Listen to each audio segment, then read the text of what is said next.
That's right. I'm Aaron Michael Sanchez, and it's that time for La Femme Film Festival 2020. We've got interviews back to back from the amazing filmmakers that you can watch this week. You can go get the tickets. The link is in the description. Joining us right now, all the way from around the world, somewhere around the world on this beautiful planet, is all the way from the film Withdrawals, Georgia Hudson. Good morning. Welcome to the show, Georgia. Hi. Thanks for having me. Yeah, no, thank you for joining us. Look, Withdrawals, I've got a question on this particular project. What made you want to do it? So it's pretty autobiographical, actually.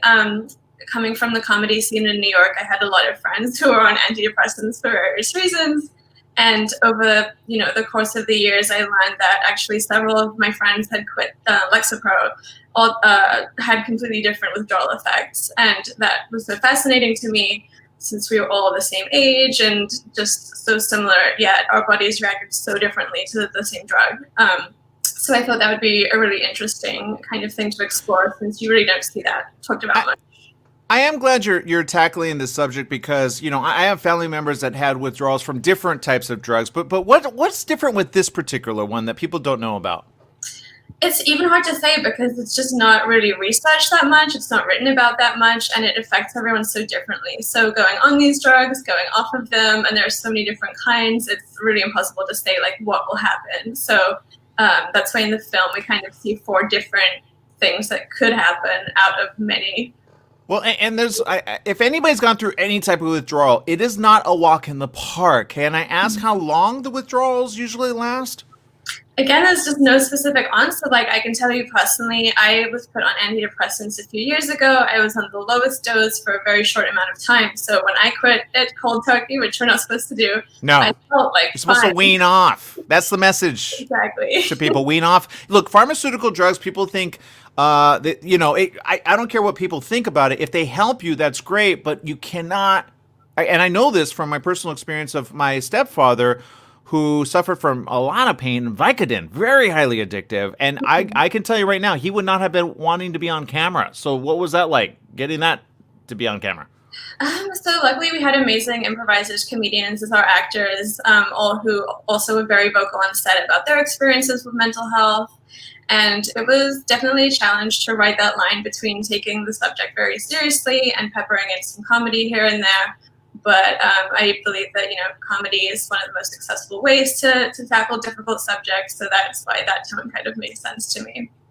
Well, Georgia, I know people can watch and tune in. For those that are kind of on the fence, and what I mean by that is sometimes people, they're aware of the situation, but what do people, I don't know if you've screened this anywhere yet, so if you've had any feedback or family or friends? Mm-hmm. Yeah, we've had a couple of festivals that we've screened at this year.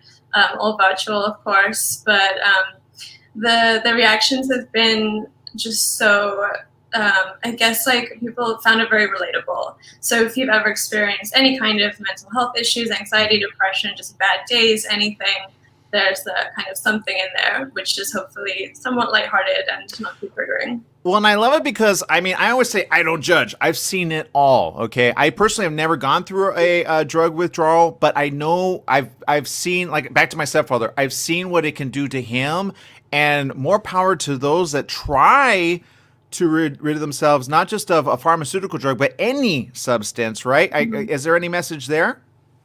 The message is really that it's different for everyone, so don't just do what other people are telling you to do. Listen to your doctors, listen to your own, what your gut says, because they do help some people, they don't help other people. And, in the film, it is 4 friends who just stupidly do this together, but the point is kind of everyone has to make their own mental health decisions and what suits them. And I'm assuming everybody's good after having gotten through this, right? Not like it has a happy enough ending, yeah. Okay. That's all I'm worried about. Okay. Withdrawals, you can check it out. La Femme Film Festival this week. Go get your tickets right now. You might as well get the all-inclusive package, but if you just want to watch Withdrawals, you can do that as well. Georgia, thank you for spending time with us here on thank you for having the me. La Femme Film Festival 2020. All right, we'll be right back right after this with more.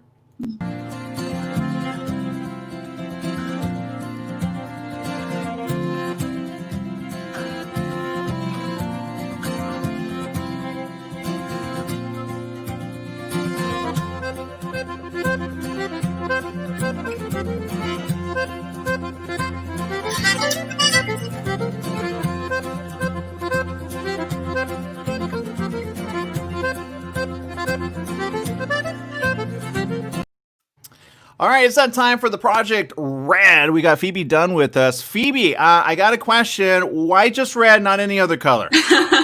Well, I think if you end up watching the film, you'll hear that the word red has a significant meaning to the two characters that will be using it. I actually also have my director, Katya. I don't know if she can be brought in to this as well. Of course, there she is. Katya, hello. Hi. How's it going? Doing fantastic. So obviously, look, you two working together on this. It takes a village to make a particular film. What was the end result? Are you happy with it? I'm thrilled. Absolutely. Yeah, I mean, it was a little brainchild of mine, and bringing Katya on was such a gift. She's incredible and really brought it to life visually as well as enhancing the storytelling. So I'm absolutely thrilled. Yeah. And Katya, what's that like hearing that? I mean, it sounds like you're getting the acclaim here. I know, that's really so kind of her. I mean, Phoebe came to me with a great idea and a really powerful message that I was excited to stand behind, namely one of female empowerment when it comes to sexuality and eliminating taboo from different forms of sexual interest or desire. And, I think that's a conversation that we really should be having. And so I was very excited to be a part of it and really grateful that she brought me on. Look, Red obviously can be seen this week, La Femme Film Festival. For those that don't know, I mean, if they're like, let's face it, we're all during coronavirus, right? Where are you guys tuning in from, just out of curiosity? New York City. I'm in Westchester, New York. Okay, awesome. Okay, this is where East meets West. I know you guys are getting a big, situation happening there, but for those that need a little bit more, we time, and what I mean by that is not feeling like they're isolated from everybody else. Why should they especially check out your film with like everybody else? And I don't know if you guys are doing a Q&A panel. Yes, we are. Our Q&A is at 5 p.m. Eastern Time on Saturday the 17th. I'm not sure what that is in PST, but I'm sure I could figure that out. So I would love to have people at the Q&A. This is our first... sorry, what was that? 2 o'clock Pacific time. Perfect. Thank you. Couldn't do the math in my head. This is our premiere festival, so we're really excited to hear feedback and what people think. We're hoping that it's a good experience that will foster connection and communication between not only your partner, but also individuals that you might approach on a first date in the future when we can all have first dates again. Without the face mask, right? That makes kissing a little exactly. difficult. Exactly. Or sometimes it's kind of nice. You just see the up and you're like, so. I mean, don't do too much flirting, okay? Yeah. Doesn't work. Exactly. Katya, look, I understand you're going to probably work with Phoebe again in the future, or am I wrong on that? Oh, absolutely. Phoebe and I have actually worked together in the past previously. She's a phenomenal actress, and she's actually helping me produce another project upcoming, shooting at the end of October. Nice. So she is a jack of all trades. She can literally do it all. I trust her with anything. Look, Phoebe, whenever it's a brainchild, I understand sometimes it's hard to let go of those brainchilds. When it comes to distribution, are you open to any distribution or you have, because look, with movie theaters being what they are now, online is kind of where it's at least temporarily.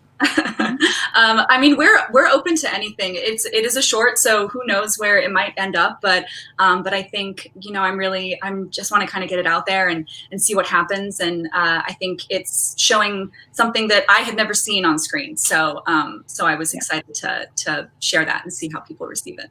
Well, I don't know about you, but I'm going to sit on one of the panels at the La Femme Film Festival virtually because I could do that now.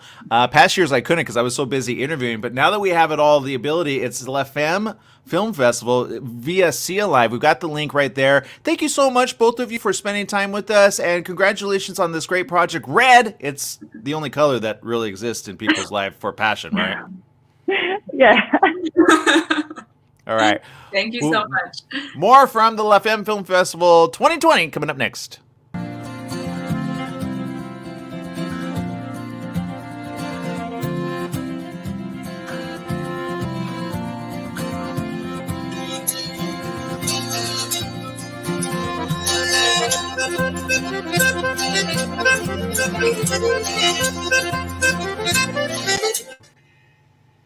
All right, joining us right now is Janine Bernstein, and Janine's got a project. I'm telling you, you got to check it out. Finding Miss Katie. Did you find Miss Katie is the better question. I did. I did find Miss Katie. I've had my Good. own Miss Katie. Actually, this is kind of based on a teacher I had growing up in high school, and I was going through a struggling time, and she was my creative writing teacher. That's amazing. First of all, I got to ask, the moment you said, look, I'm going to put this project together and I'm going to do so that everybody can see it, was there any reluctance at first to doing this type of project? Not at all. I wrote this, I would say, in April. I had this idea for a long time, but here, hunkered down at home, I thought, this is the time to get it done, Erin. This is the time to be creative. And it was a fantastic diversion for me. You know, I've heard that a lot lately. I've heard people need a diversion from reality because reality is sometimes a little weird. Sometimes it's like a script of its own. Lightly. I kid you not. I sometimes think I'm in a virtual reality world. But at the same time, look, we need more good content. And I've been saying this because the movie theaters are like drying up. The big films, big budget, are kind of like, we don't want to release this. And I'm like, why? We all need some really good fun. Talk to me about this particular project. What will somebody walk away from seeing it here at La Femme? Well, the idea, it's very heartfelt, and I write things that I want to see. So the idea was this troubled teen who makes a connection with a writing teacher, an older writing teacher, and the struggle the teacher has to get through to her. And when she does, it's amazing. She pulls the girl out of her shell through writing.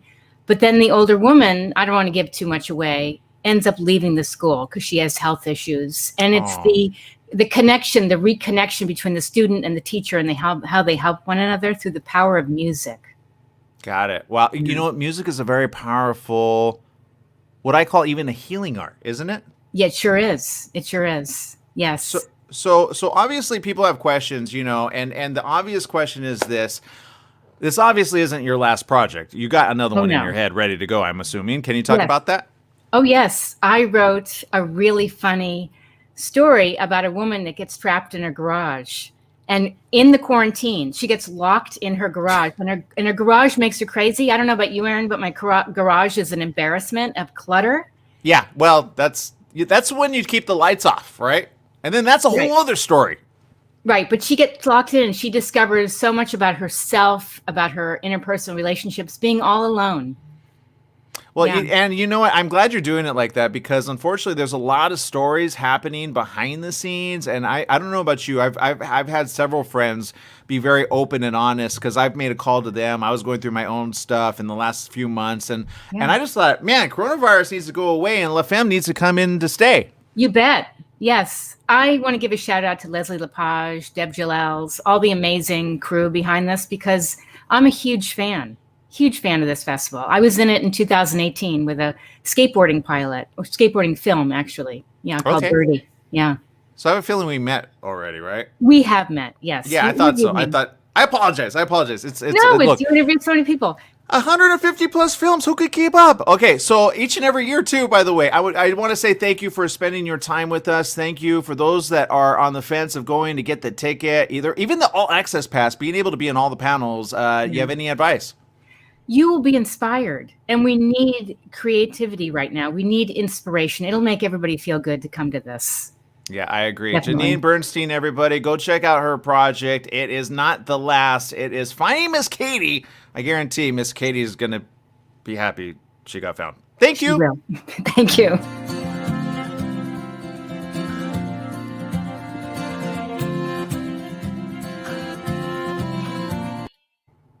All right, joining us right now is H.S. Fishbrook. And look, you've got a screenplay, Pericles. Did I get that name right? Yes, that's correct. Okay, Pericles, I don't know much about Pericles, except I feel you do. Yes. Pericles is a drama, so this is an adaptation of a Shakespearean play, and it's now been transformed into a feature film screenplay. So this is a piece of IP that I have felt very close to for several years. Starting with when I was still a student, I had the amazing opportunity to go overseas and immerse myself in this particular text when I was studying at the Globe Theatre in London. So if you haven't been, I hope you get to go. It's amazing. Never been. Want to go. Okay, so I guess that's going to be one of my first 5 things I got to put on the list. Look, you obviously no stranger to the world of film. What's it like being in a film festival with a lot of other genius minds? Oh, it's wonderful. I think it's fabulous when all these different people come together and have, a shared love of art. Something that I am really passionate about with this particular story is that it embraces diversity. It embraces lots of different voices. Because this is a tale that has characters from 5 different nations, 5 different kingdoms. So it's a great opportunity to bring in cast members who have a fresh face, fresh voice. You get a wide variety of backgrounds, a wide variety of ethnicities that we haven't necessarily seen before in the canon that is Shakespeare on film. A lot of people are familiar with Hamlet, with Macbeth, Romeo and Juliet. So it's nice to see Shakespeare being told in a way that feels a little bit more authentic and realistic to the world that is tuning in. So as far as also joining in with a film festival that embraces that diversity as well is very exciting. Well, a lot of people are completely unaware of what it takes to make a project of this magnitude. Is there moments when you're like, I got to take that out, I got to take that out due to budget constraints? Well, people always say write what you know, but I like to say write what you love.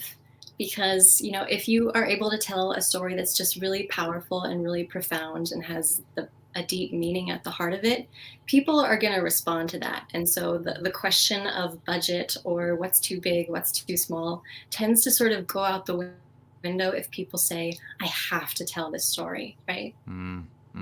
Right. And a lot of stories don't get made because sometimes, they're kept a little bit too small, right? And they need to be kind of, for somebody to invest in film, they have to almost feel drawn. What's the thing that, if you had to pitch this for the very first time, would be your pitch to that said investor?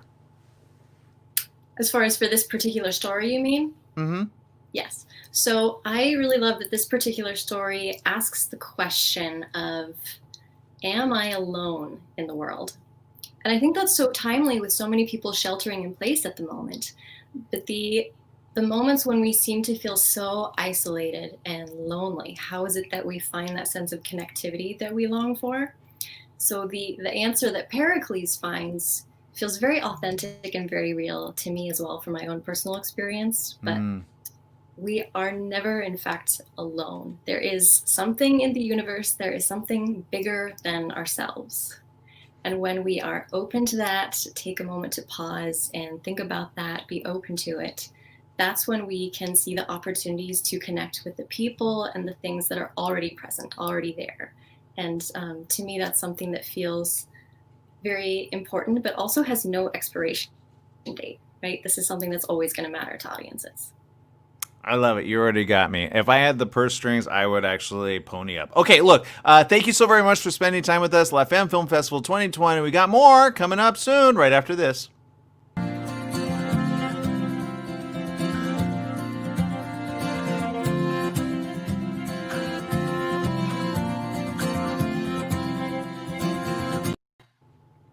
All right, joining us right now is Annalisa Voza. Did I get that right or wrong? I'm sorry. Perfectly right. Even better. Okay, all right. I appreciate you for saying that. I know I got it wrong. One day is something that we all need to go check out. Not just someday, but one day. One day. Yes, it's very important. Tell me about this film. Okay, One Day is the story of a young rapper coming from a troubled neighborhood in Bogota, Colombia. He dreams of participating in a music contest abroad to start a new life, but he has to come to terms with a reality. So he has to confront himself with his dysfunctional family, his tough background, and in the end, with the present in his life of his little sister, for whom he's the only one she can rely on. Well, look, that in and of itself sounds like a big project to undertake. Was there anything you learned from this? Once you walked away, you're like, Yes, I learned many things. Well, first of all, I'm a foreigner in Colombia. I'm Italian, as you can guess from my accent. Yes. Yeah.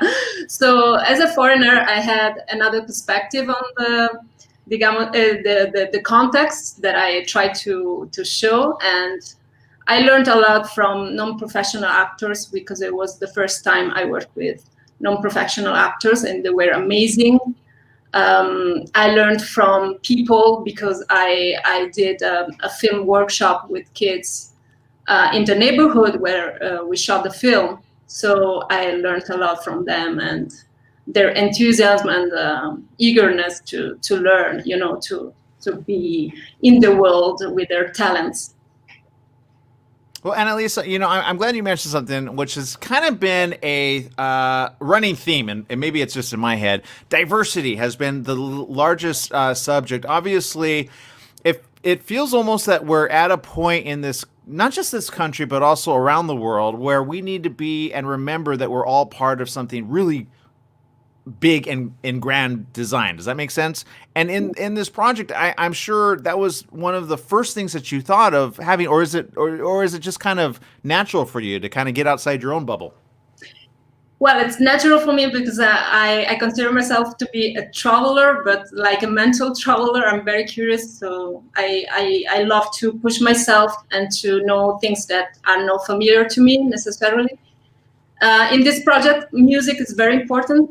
Hip hop as a means to connect people and to raise social awareness, because hip hop is also a way to live life, and for many people, it's a way to express their voice on social issues, on personal issues, and any issue related to minorities and marginalization. So for me, it was a part of showing the importance of being different and of connecting to others. I love it. Connecting to others is what we do best here at the La Femme Film Festival. We do so virtually. If you want to go get your tickets, what day is your particular project on? Well, this is the question that one of the many days. Got it. Thursday through Sunday. Got it. Go get the tickets. Yeah, we got the link. So just click on the link. You'll be able to be one of many. I understand you're going to tune in as well, right? Because there's like a lot of really cool panel discussions. Yeah, of course. And I want to participate in as many things as possible because it's a wonderful festival. And I want to share this with other women filmmakers. It's very hard for us women to be in this industry. I mean, things are changing or getting better, but still, we have to connect. We women, we have to connect and share this love for cinema. I love it. Couldn't have said it better myself. We have to take another break. Thank you, Annalisa Vaza, joining us one day. You got to check it out someday. You might as well check it out at the La Femme Film Festival 2020. Thank you. Thank you, Aaron.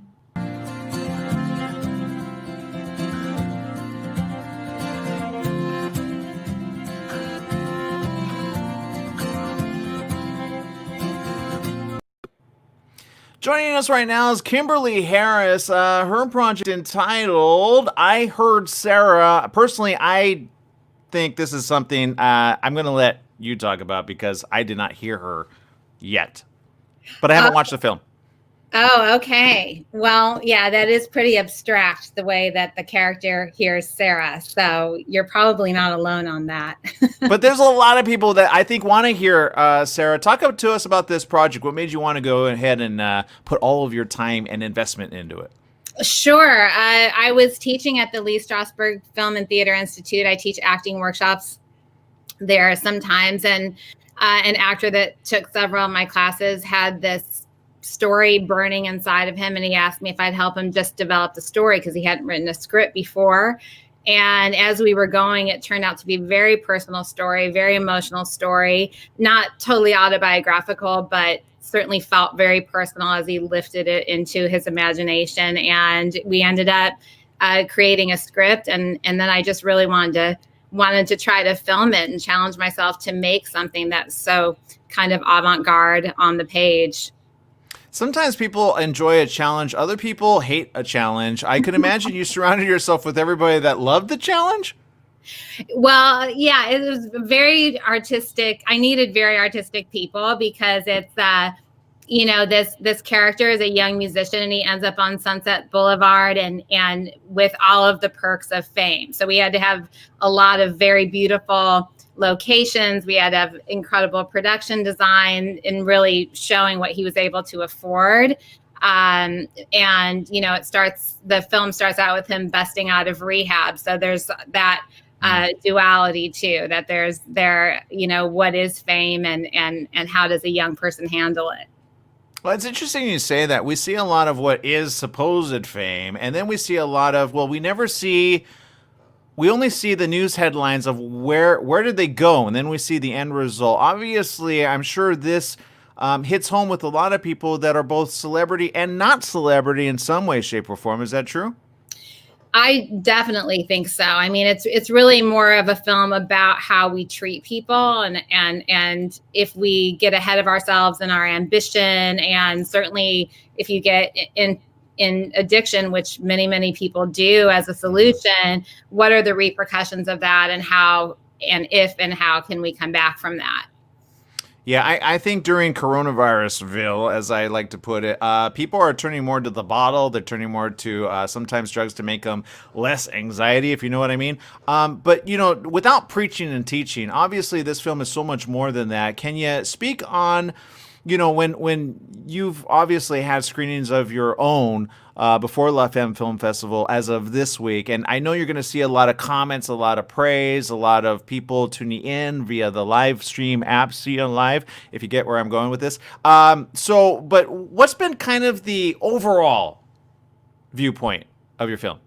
Well, we had our first, premiere here at the Awareness Festival last night, and they give 25% of their proceeds to Heal One World, which is, it was a lot of panels there about real life problems, and we partnered with a group that is musicians in recovery. So for sure, there's some, there are some real life issues that are touching people as they watch it.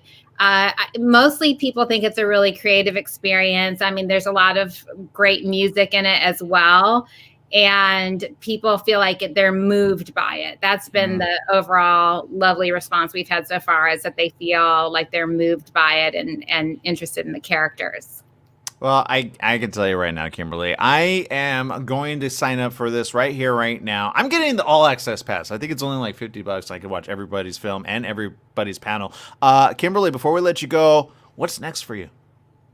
I actually have 2 features on the docket. I have a film I'm making in Italy as soon as we can get over there, and another film that I wrote that's we're developing. One's in casting and one's in development. So, and then the La Film Festival. It's just so exciting to be able to be with all these female filmmakers. I can't wait to see all these sisters work, and that'll be really fun. Well, I'm looking forward to it as well. We got more right after this. Go check it out. Kimberly Harris' particular project right there. It is one that you're not going to want to miss. Again, the La Femme Film Festival. Go get your tickets right now. Thank you, Kimberly. Thank you, Aaron.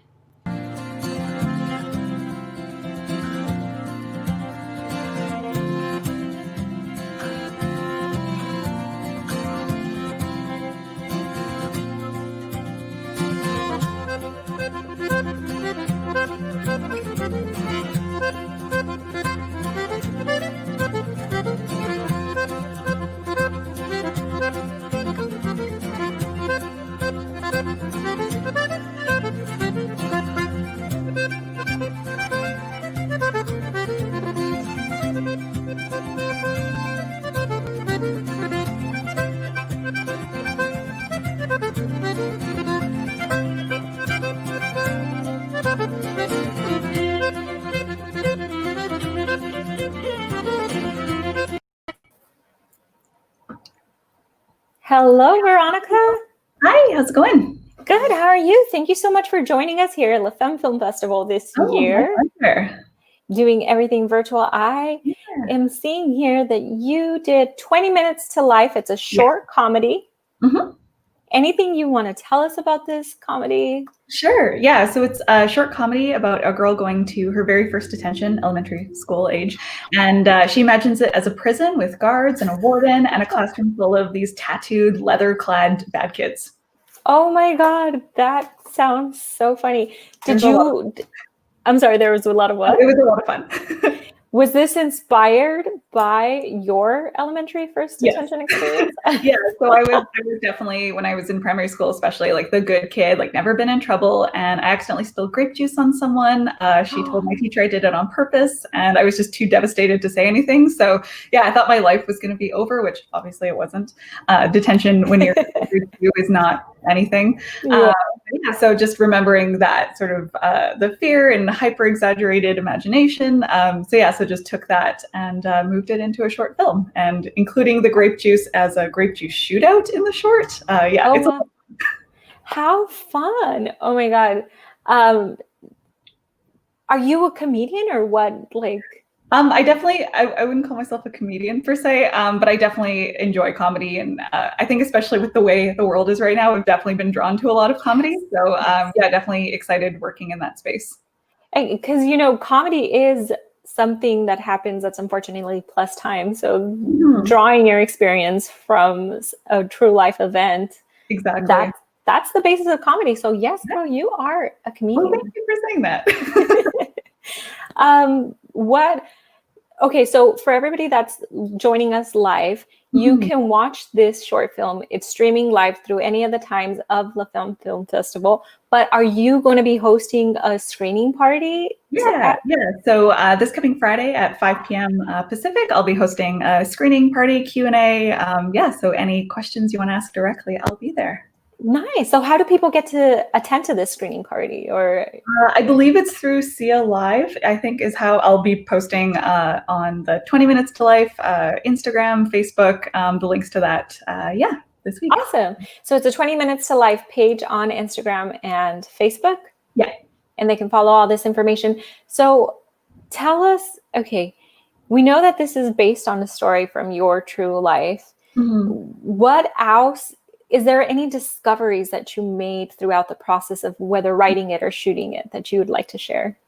Yeah, that's a good question. I think, just really exploring just how open and wonderful children's imagination is. Because I feel like as we get older, we're more like, okay, this is reality, this is real world. Right. And being able to be really playful and have a lot of fun in this world where, she gets sent to the principal's office, but it's this FBI interrogation room, and just taking everything that happens and just really blowing it up. There's like her classmates turn into paparazzi as she's being sent to prison, and just anything we could how can we make it fun? How can we make it playful within this theme?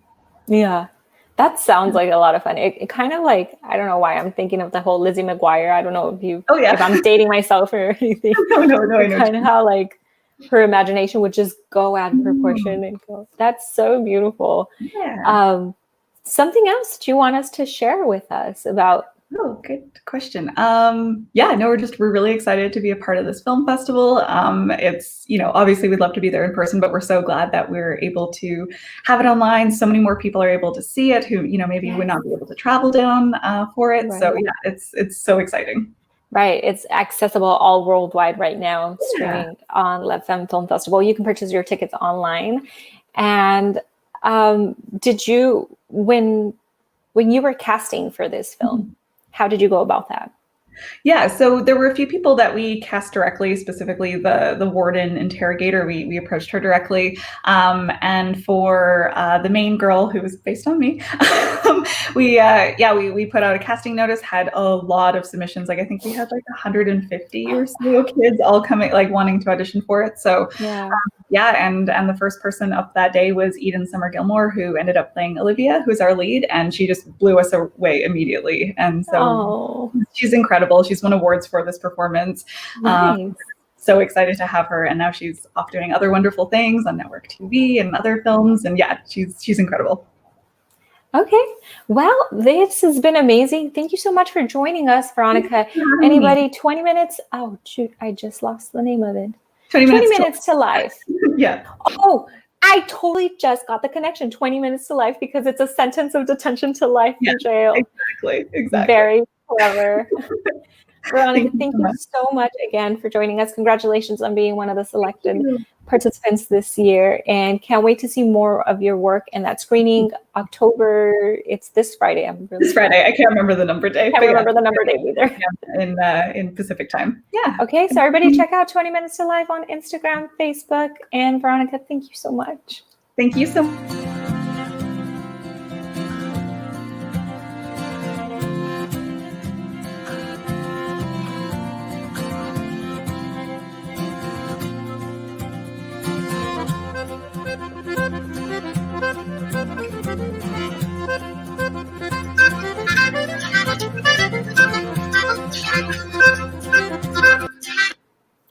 Hello and welcome to La Femme Film Festival virtually. We have here Christina, and who's joining us? Landon Satterfield. He's the editor and story editor. So the last 3 years of Post has been a collaboration, and documentaries, the edit is kind of where the story gets refined and clarified. So I told him I wanted to be a part of this experience with me. Yes, because you play such a crucial part to the final product of this documentary. Yeah. I at least tried to, so. He succeeded. Thank you. So the new abolitionist, I feel like I can't say it. Abolitionists. Yeah. Abolitionist. Tell us about this documentary. What's something that you wanted people to take away after watching it? Well, I wanted them to first and foremost go through the experience I went through on my trip to Southeast Asia.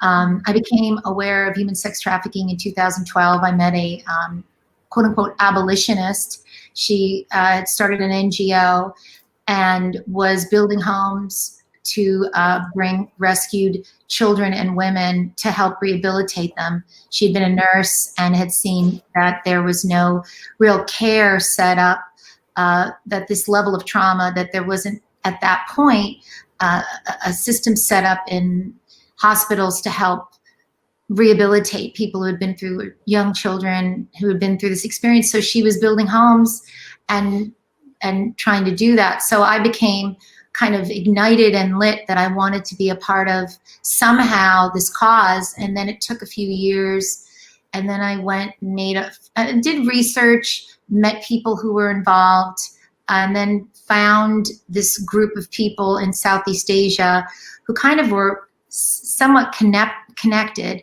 and interconnected, and was fascinated with what they were doing. They had all dedicated their lives to ending human sex trafficking, and I basically wanted to be a part of it. So for me, the audience's experience it's similar to what happened to me. I wanted to be similar to what happened to me.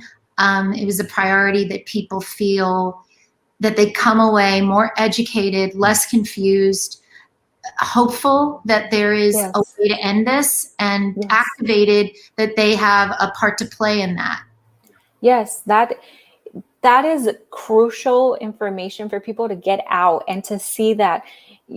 I mean, for people that are going through it, they might not see an end to their suffering or a meaning behind everything that they're going through. So to create content of this importance is so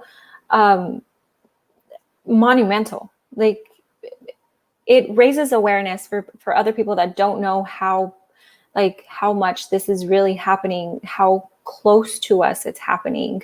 And the numbers are very high because people don't bring awareness to it. So a documentary like this is very important. It's very, it's opening the doors to conversations that people don't want to have about because they're not comfortable. So I think it's absolutely beautiful that you went somewhere, became a part of an experience that you wouldn't expect, and then you're creating something out of it. For those of you joining us live, the abolitionist, I'm going to butcher that word, abolitionist. You can find it. It's streaming live throughout the festival, but are you hosting a screening, a Q&A, something where people that can't access to it or during the festival, where else can they view this? October 18th, 2 p.m. Yeah, October 18th, 2 p.m. Pacific Standard Time. Our Q&A live streaming event is at cya.live/event/4842. So for anyone who wants to check it out, I think it's only it's $4.99 for that film specifically, for that screening. But if you take part in La Femme International Film Festival, sign up It's at the La Femme website. You can take part in all the films in the festival, and there's some amazing stuff that's coming. Yes. So yeah, you could buy a ticket anytime during the festival. You can watch it, access it, and make sure you check out their screening.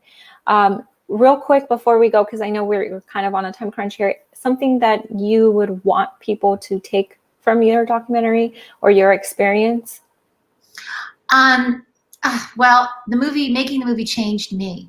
I didn't want it was the same experience most people have about not really wanting to deal with this subject matter. Mm-hmm.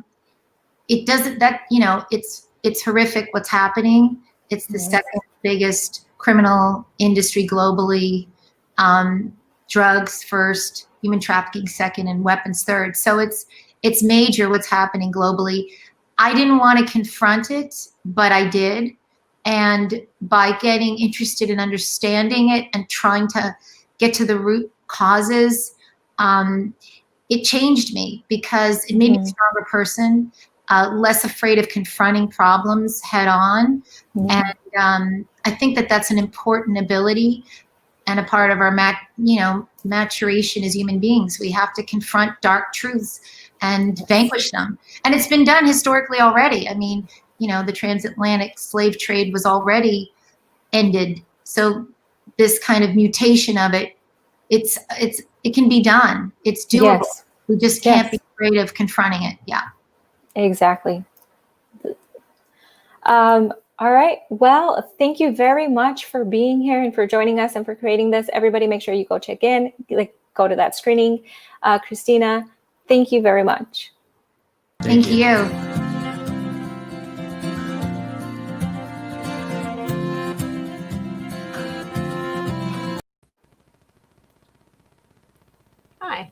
Hi. Oh, Heather, welcome. My screen went blur for a second. Thank you so much for joining us here virtually at La Femme Film Festival. How are you today? I'm good. How are you today? Thank you. I'm very well. Breaking and Entering, it's a web series. Yes. Something you want us to know about this web series, the creation of it?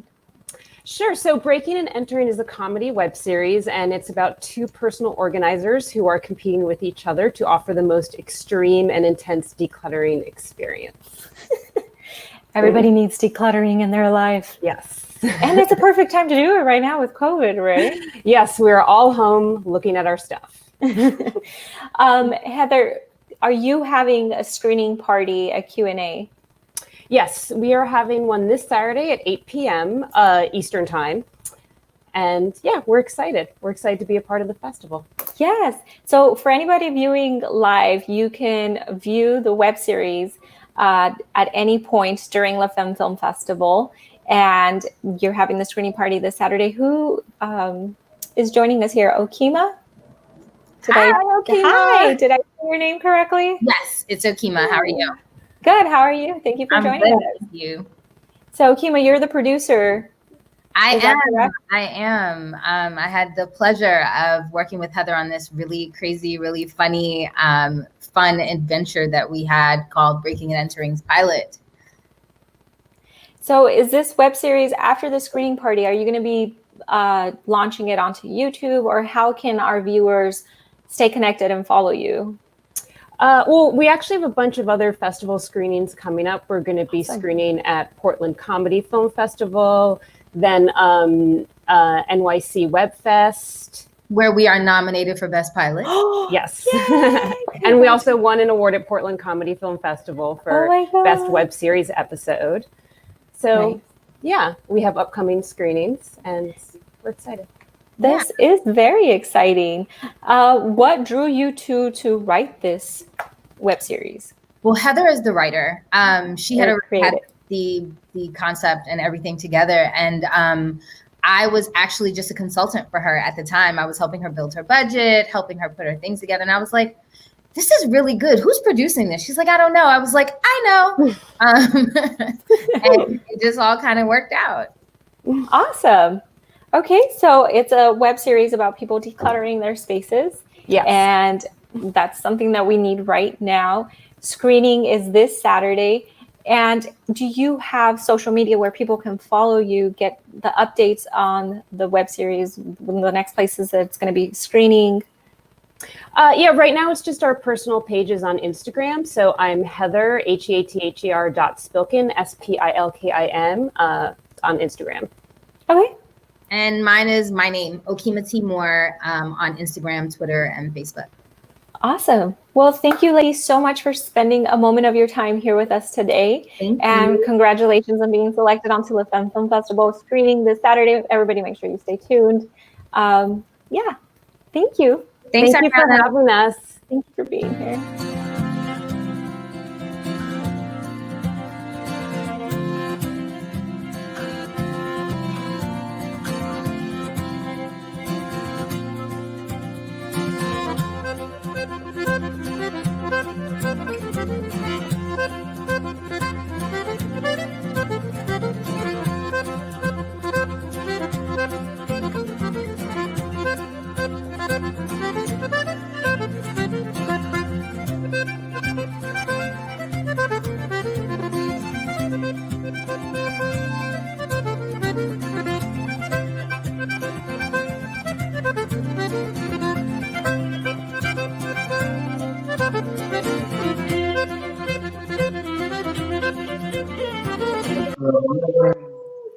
Hello, Maggie, Michael.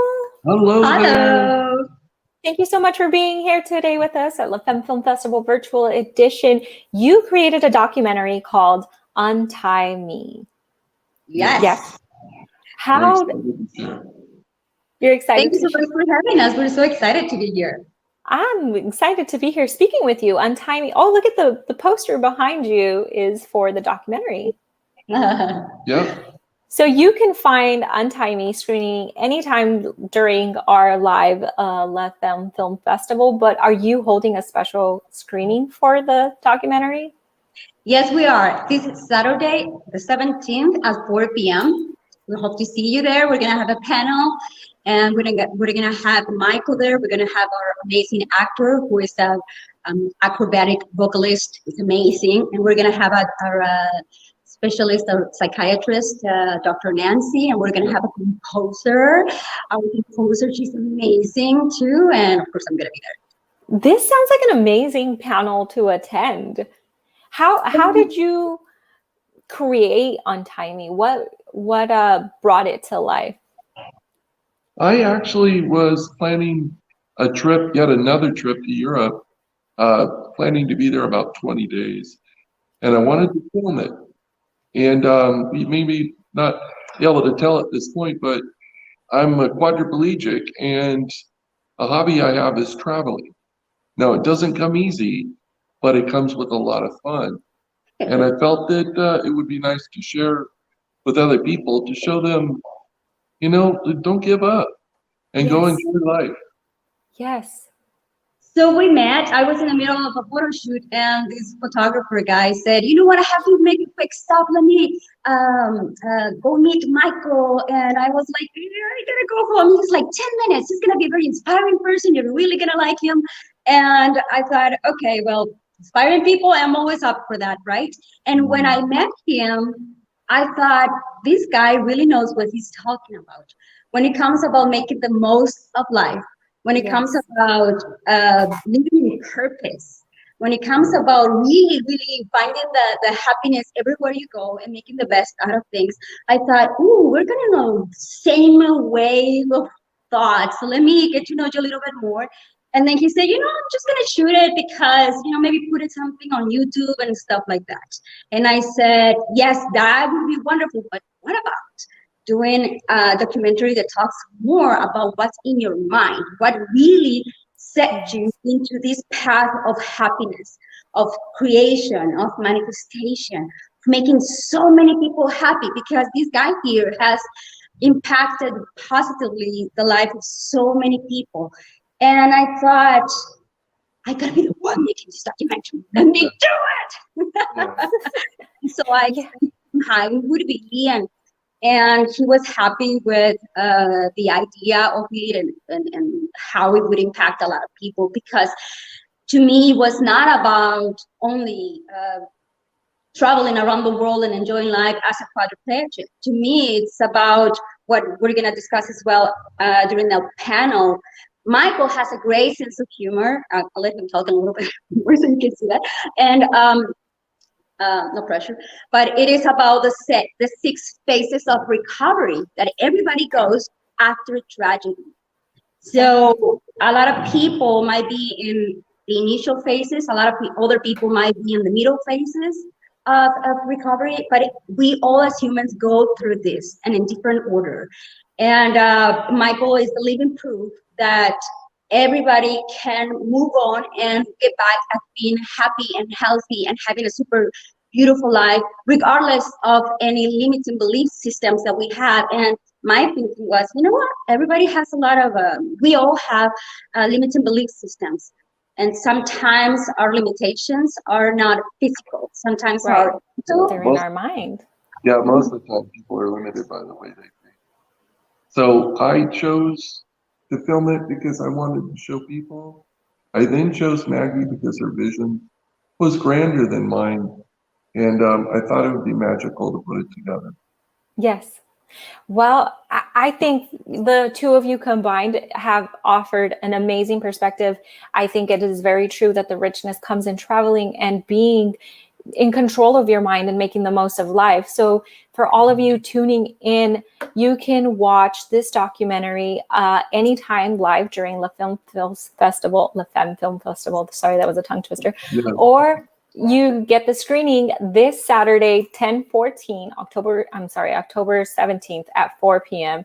And you will have a chance to hear from the amazing panel of all the people that were in this together for this documentary. Maggie, Mike, I would like to thank you so much for your time and for joining us here today. Congratulations on putting out this wonderful stories that need to be shared. Thank you so much. Thank you to LA Film Festival. Such an amazing group of ladies. We can't wait to watch all of the movies. They're amazing, and I'm so honored to be part of it. Thank you so much. Thank you.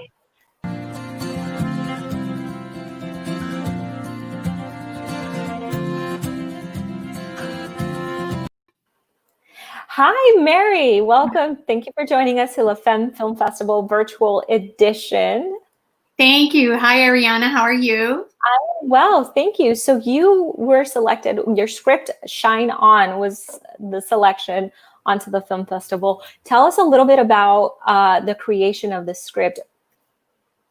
So it's an original pilot. It's a comedy. It's like an edgy sitcom. It's the Bob Newhart show meets Fleabag.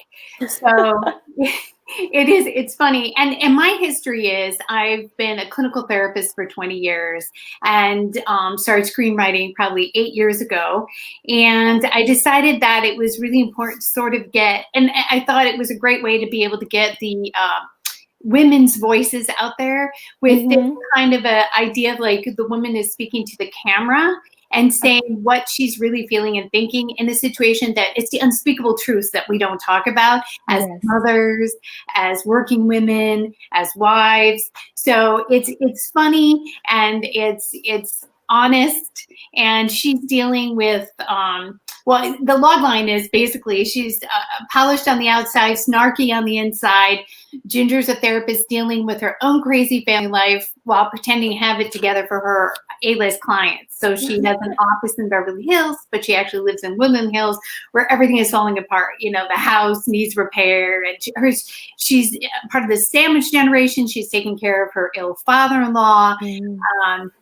And then she's dealing with a 14-year-old who's trying to become herself and individuate, and it's really snarky and mean towards her mom.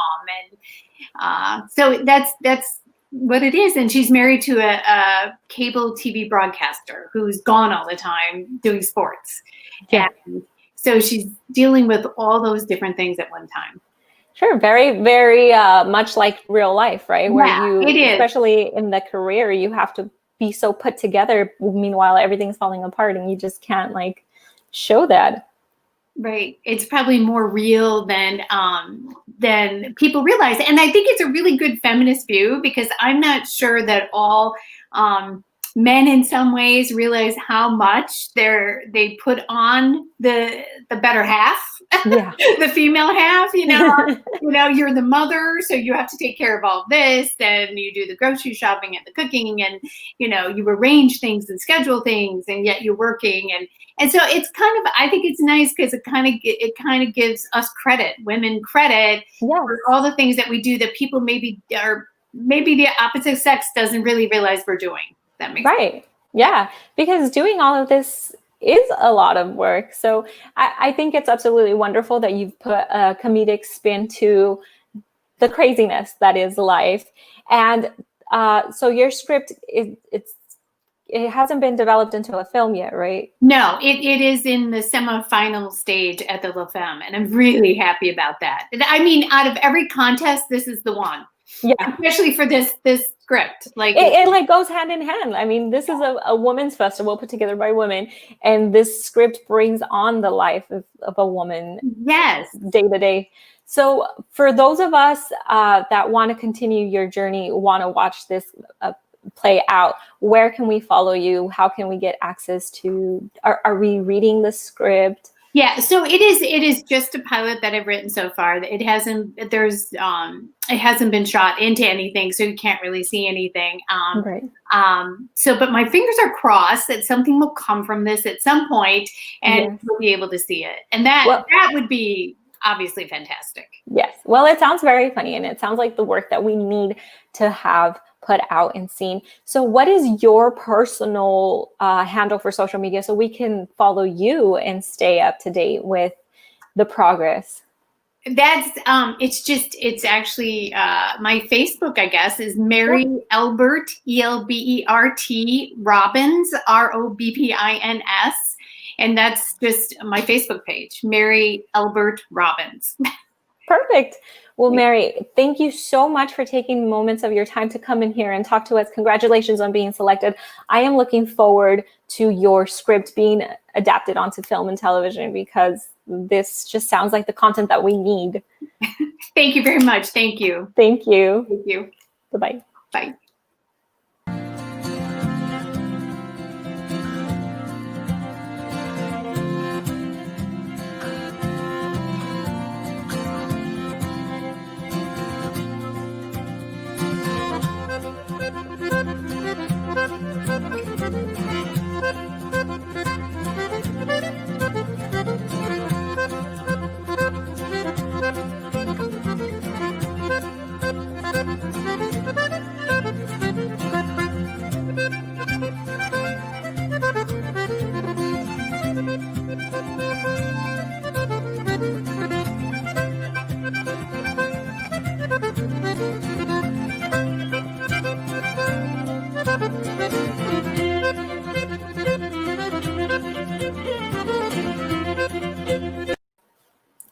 Hello, guys.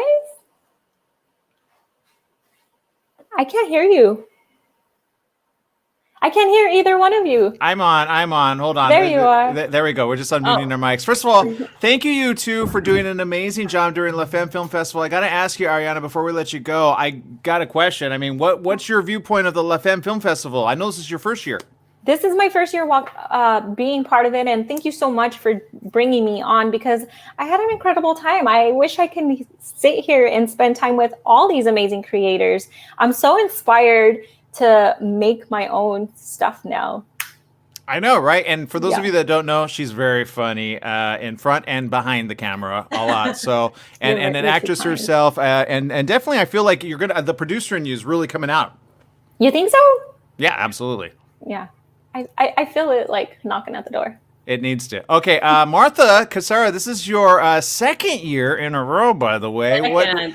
Yeah, talk to me. I mean, obviously, this year is quite different from last ones, being that we were all on the red carpet. Yes. Well, I mean, I'm still super inspired by all these women. It's just amazing to hear everybody, their work coming together, even though we have all this craziness going on with COVID, but we're still hustling and we're still making things happen. Yeah, I appreciate it. Do you guys have a favorite film that or that you currently spoke about that you're like, oh, I got to go check that out? Go ahead. I mean, they're all amazing, all of them. But let me tell you, Maria in America, when I was speaking to the writers, it she just teared up talking about the story. And it's about, I don't know if you were able to listen to it, but it's based on her story of her younger brother who's a veteran and dealing with PTSD, coming back to America and life after there. And then unfortunately, I mean, I don't know if I should give away what happened that drove the story, but they're just topics that are so important and crucial that we need to talk about and address. And it's just... Yeah, Ariana, I'm glad you brought that up. Some of these are more heartfelt than others, and still the ones that are not necessarily heartfelt are still, there's so much work happening behind the scenes, right? Yes. Absolutely. I mean, these women are just putting their heart and soul into this work. It's absolutely inspiring and amazing. Yeah. And for those of you just tuning in again, go get the tickets, okay? I'm just going to do a quick little screenshot here if I could do so. And it is of the actual ticket where you can go get it. It is available right here. Let me bring it up really quick for everybody to see. We keep sharing it to everybody, but I know a lot of you are wondering, well, what does that look like if I go and click there? And I don't know if you guys have actually done that yourself, but what you'll see is all of the ticket prices right there available for your viewing pleasure. You've got the all access pass for $49.99. You got the film pass for $19.99 if you just want to watch the films and none of the panels. But if you just want the panels alone, that's $29.99. And then if you want to get just for the movie, maybe you're supporting a friend or maybe you're just like, oh, I'll tell you, I'll switch. I want to watch that, because that was a terrible time in our history. And I feel like some countries are kind of going back to that, right? Oh yeah, absolutely. There's so many of the movies that I want to watch. So I want to get the all access pass because I mean it's $49.99. So it's amazing. You get to watch all the films and enjoy everything that all these women have made. Yeah. And I think the all access pass is incredible because you get to listen to the panels. You get to hear how the stories were created, what drew them together, how the struggles that they went through. But then you get to see the final product. And it is incredible because sometimes you may get a script, you may read it, and you visualize it different than what it actually came out to be. And to see the connection is just phenomenal. Yeah, I believe so too. Okay, Martha, we're going to let you do your thing. We're going to go to a quick break, and when we come back, it's more filmmakers right here at the La Femme Film Festival. Thank you guys for spending time with me. Thank you.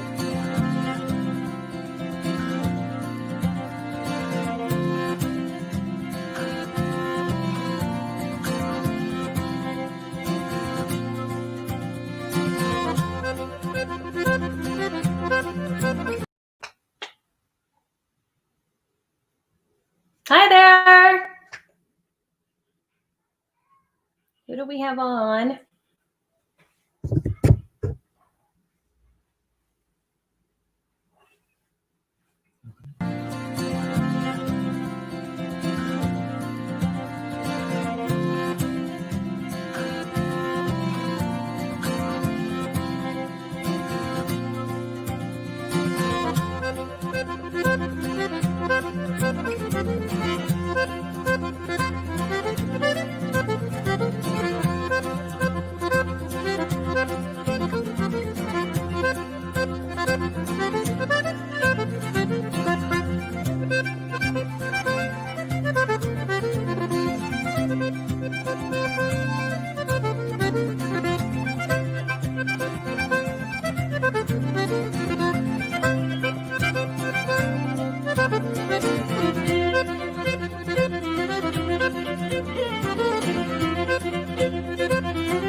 Hello, ladies. Hi.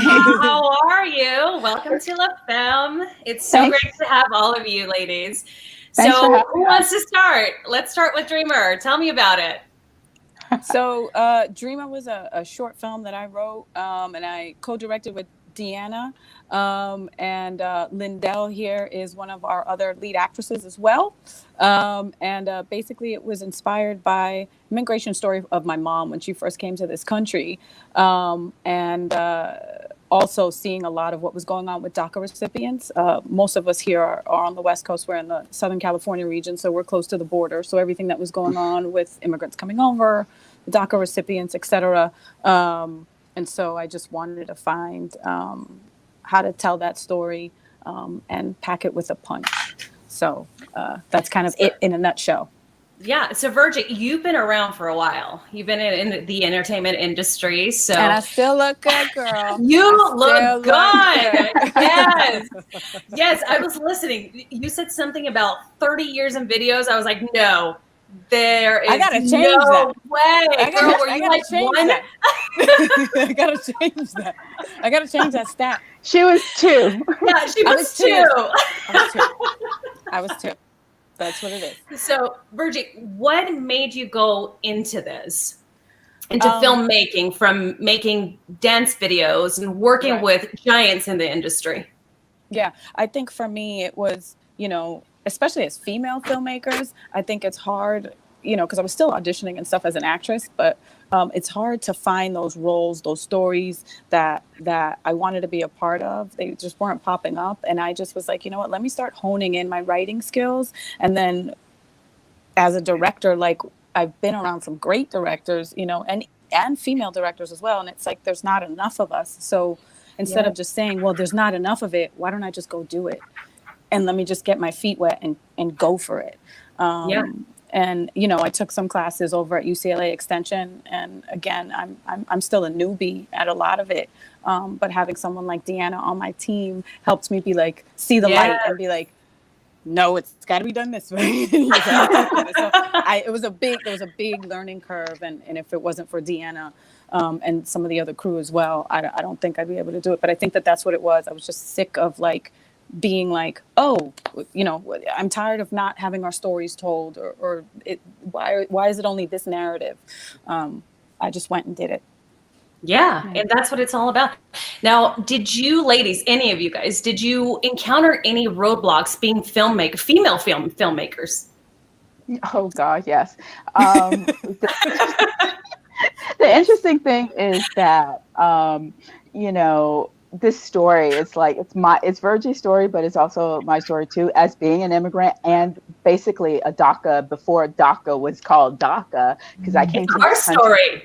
Yeah, it's our story. I came to this country as a child from a small, tiny island in the Indian Ocean, Seychelles, and basically grew up in America and became a citizen. But it's interesting because of, you fall into these different categories as filmmakers. First, a female filmmaker, and then a woman of color, an immigrant. But you're a woman of color, but you're not dark enough. Yes. You're not dark enough. You're not light enough. You're not skinny enough. It's all these things about not being enough. When you know yourself, you're enough. And when Virgie sent this to me, originally just looking at it from writing and then producing and directing, and she was like, "Do you think we can, do this?" And I was like, "We don't say no to ourselves first. We always say yes to ourselves, because let other people, that's them, that's not us. So let's just do this." I don't know any female filmmaker who, even going back to Alfred Hitchcock's wife, who basically co-directed all of his films, who hasn't had some issue. Yeah. Well, thank you so much, ladies. I really appreciate you guys bringing light into this subject, because I think it's so important, especially for a brown girl like me. So it was really exciting to watch this. Yes, and it was really amazing to watch this. So where can we find you on social media? For social media, it's at Dreamer Short on Instagram. It's Dreamer-Short Film on Facebook. You can find me, Virgie Love, on Instagram. Lindell, are you also on Instagram? If you guys want to share your handles. I'm Zalik on Instagram.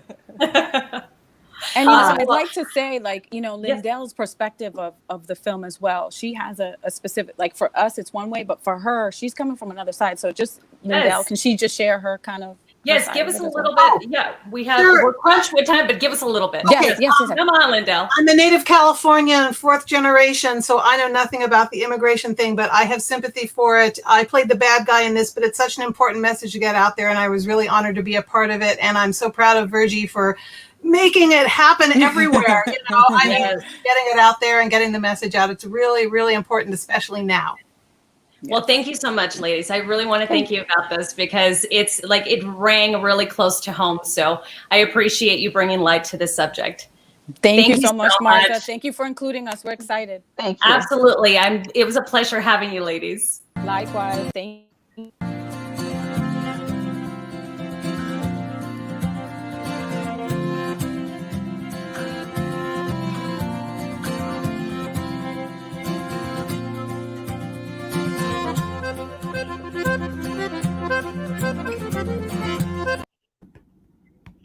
Hey. Hey, Joanna, how are you? I'm doing so well. How are you? I'm doing well, thank you. So, Joanna, please tell me about your film. So this is the film Corked, and it's about a woman coming up in the wine industry in the 70s. And our director and producer, Lori Shockley, couldn't make it in today, but she and her friend, Janet Dyer, the whole story was based on Janet's life and her experience actually in the wine industry in the 70s. And so it was incredible to be able to tell a story of her experiences. I mean, things like she would get shoved into a cooler by these men so that she couldn't make the sale. Like, it was just like insane. Oh, Lori might be coming in right now. Hey! Sorry for the delay. That's quite all right. Thank you so much for joining us. Thanks for having me. Okay, go ahead, Joanna. I was just catching them up on where the story came from about Janet's experiences. I guess I should say, hi, I'm Joanna, and I played Jane, the woman, said woman in the story. And I can pass it off to Lori. So glad you're here. Thanks. I apologize again. I've been out hiking and I couldn't get back in time. So. That's amazing. That's quite all right. You're totally excused just because of that. Thank you. Go ahead, Lori. So we're thrilled to be here. I wasn't sure. I'm not sure what the question is, but I'm thrilled with being part of Femme. And I really think this is an important story.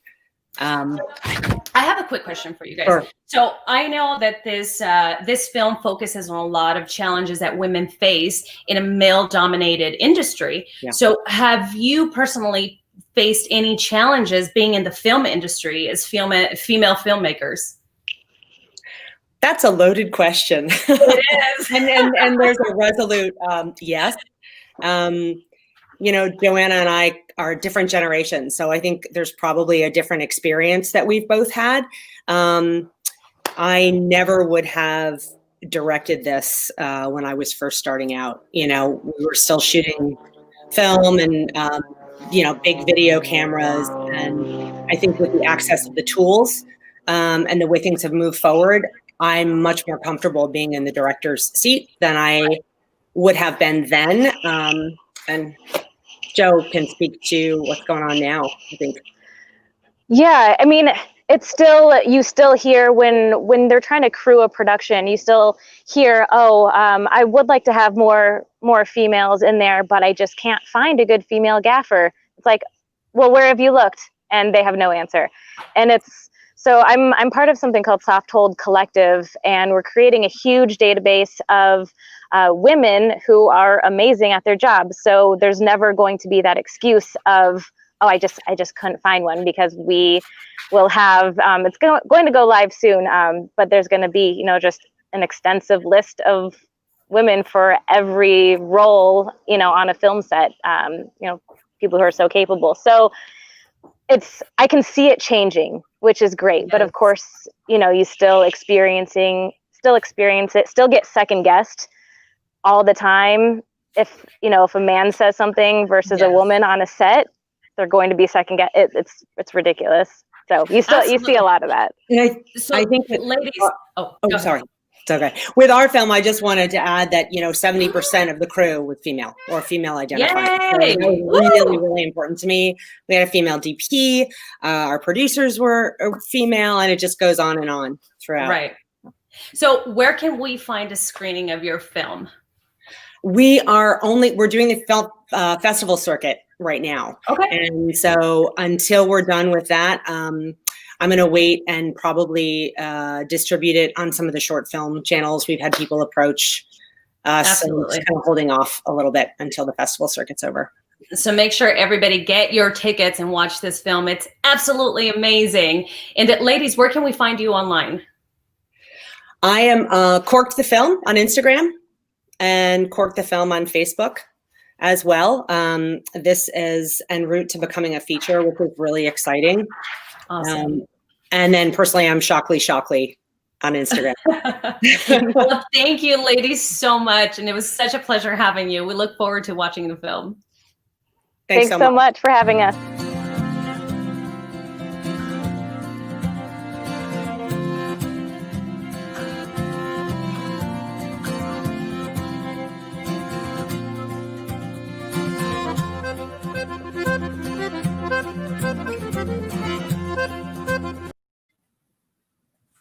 Hi, Maureen. Welcome, welcome. You're actually muted. Are you able to unmute yourself? Yes, thank you. Yay! Thanks for having me on. I'm thrilled to be here.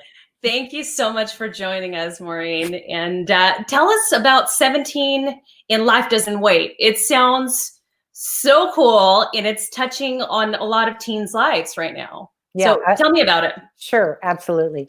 I was actually inspired to make the film after Hillary Clinton lost the last election, which is kind of timely now, considering there's a new election in the US.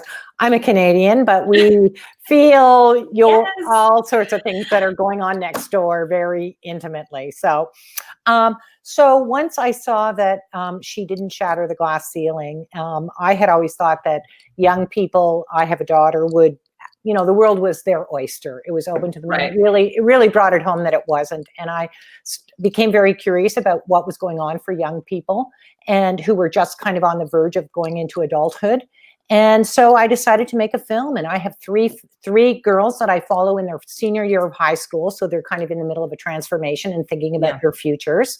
And there's Kiki, who's an African-American elite athlete, an amazing person who we watch, and we see her a lot in her family and how she reacts with her family. There's Mitch, who is somebody who's left home. She's basically kicked out of home. She's living on her own. And we watch her as she goes through the different sort of circumstances that brings with it. And she's also just recently had been sexually assaulted. So she brings together a lot of challenges that a lot of people can also relate to. And the third girl, or young woman actually, who's in it is Audrey. And Audrey is someone who wants to get into an Ivy League school. And she's also sort of straddling being an Asian Canadian. So straddling being, you know, her family wants one thing for her and brings a different kind of reality, and what she wants as a Canadian or a North American. Really, our lives are very similar. So. Right. And, you know, I see that there's so many different pressures for all the girls. So for one of them, it's obviously trying to get into that Ivy League school. The other one, the sports, one struggling with her life. So it's something that's so real to a lot of teens. So what made you bring light into this issue with a lot of teens, actually? Right. Well, when I actually looked at it, started doing my research, I realized that over 55% of girls self-identify with feeling conflicted in terms of expectations. Are they supposed to, what can they dream about? Can they be the best? Can they not be the best? They're supposed to be a girl, but they're also supposed to compete with the boys. And so are they supposed to be an athlete? Kiki's plays basketball, but it's like considered a boys' game. So I thought, you know, what is this? Let's look at it so we can open a discussion, because also 50% of girls also identify as having anxiety or depression before they graduate high school. I mean, absolutely, it's just so high, and much higher than for boys. Yeah, because they're going through being a child and then transitioning into adulthood and not really knowing where they fit in. So exactly. where can we find a screening or more about the film? Right. Well, I have an educational distributor, Good Docs, who is just like amazing. They're out of LA also, where La Femme Film Festival is playing. So, and also right now we're doing the festival circuit, and in Canada it's already on broadcast. But I have an international broadcaster out of London, England, TVF, and they are distributing it in the States. So once it's landed, I'll get it out there for everyone. And meanwhile, it's still available. Yeah. Well, thank you so much, Maureen. And is there anywhere where we can find you on social media, Instagram, Facebook, anything? Sure. Actually, on Twitter and Instagram, you can get me at Maureen Judge, at Maureen Judge. And also we have a film Twitter and a handle at 17 and Life Doesn't Wait. And the same for Instagram, 17 and Life Doesn't Wait. So please tune in and watch the film. Thank you so much, Maureen. It was such a pleasure having you. Thanks a lot, Martha. Thank you. Take care.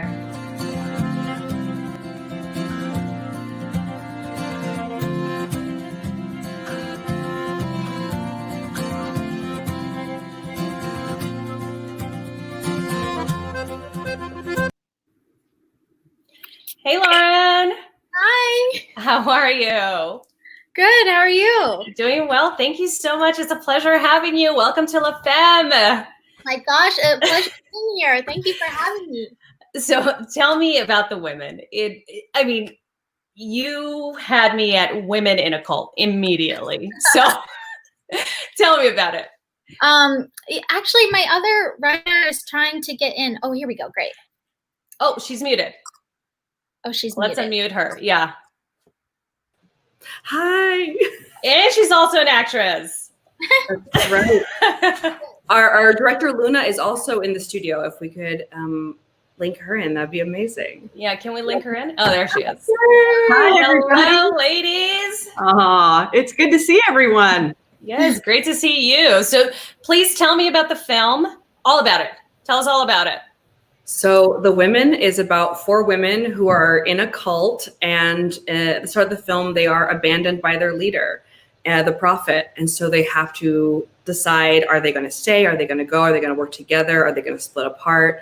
And it's just about the relationships of women when men aren't around. Right. So what are some of the roadblocks that your characters faced while juggling with that?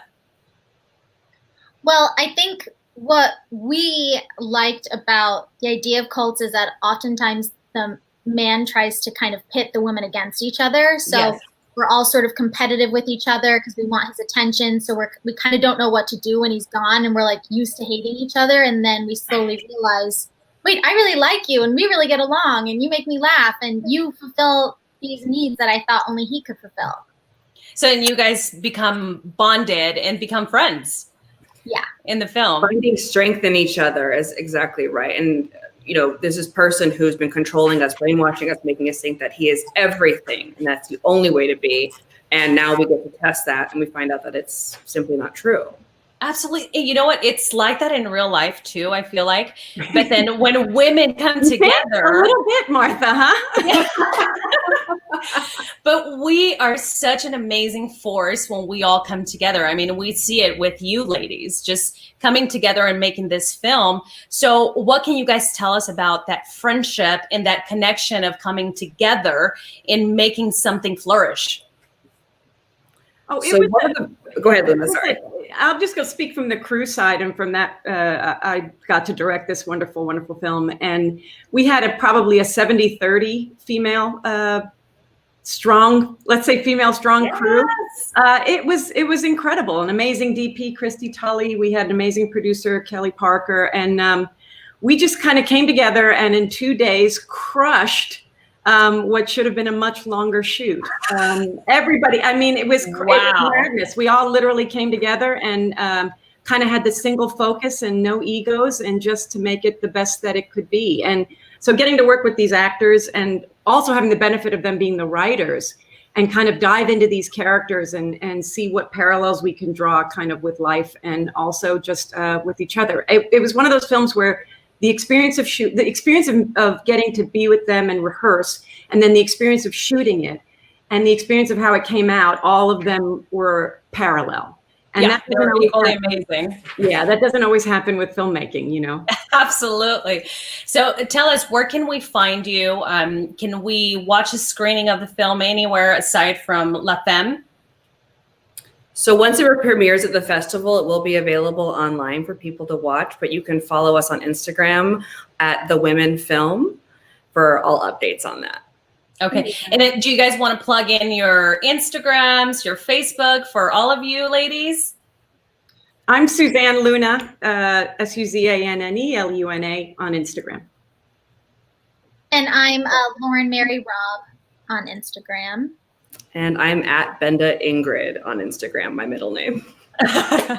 Awesome. Well, thank you so much, ladies, for joining us. And we really look forward to watching this film. It was a pleasure speaking with you.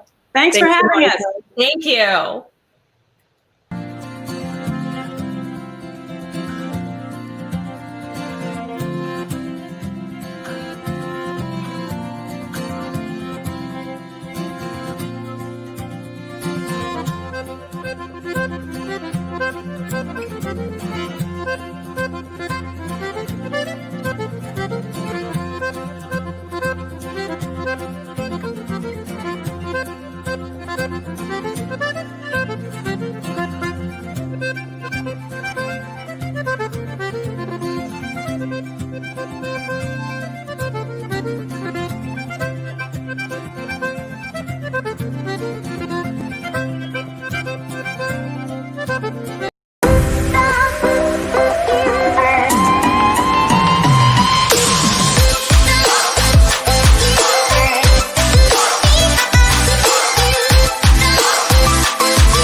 Thanks.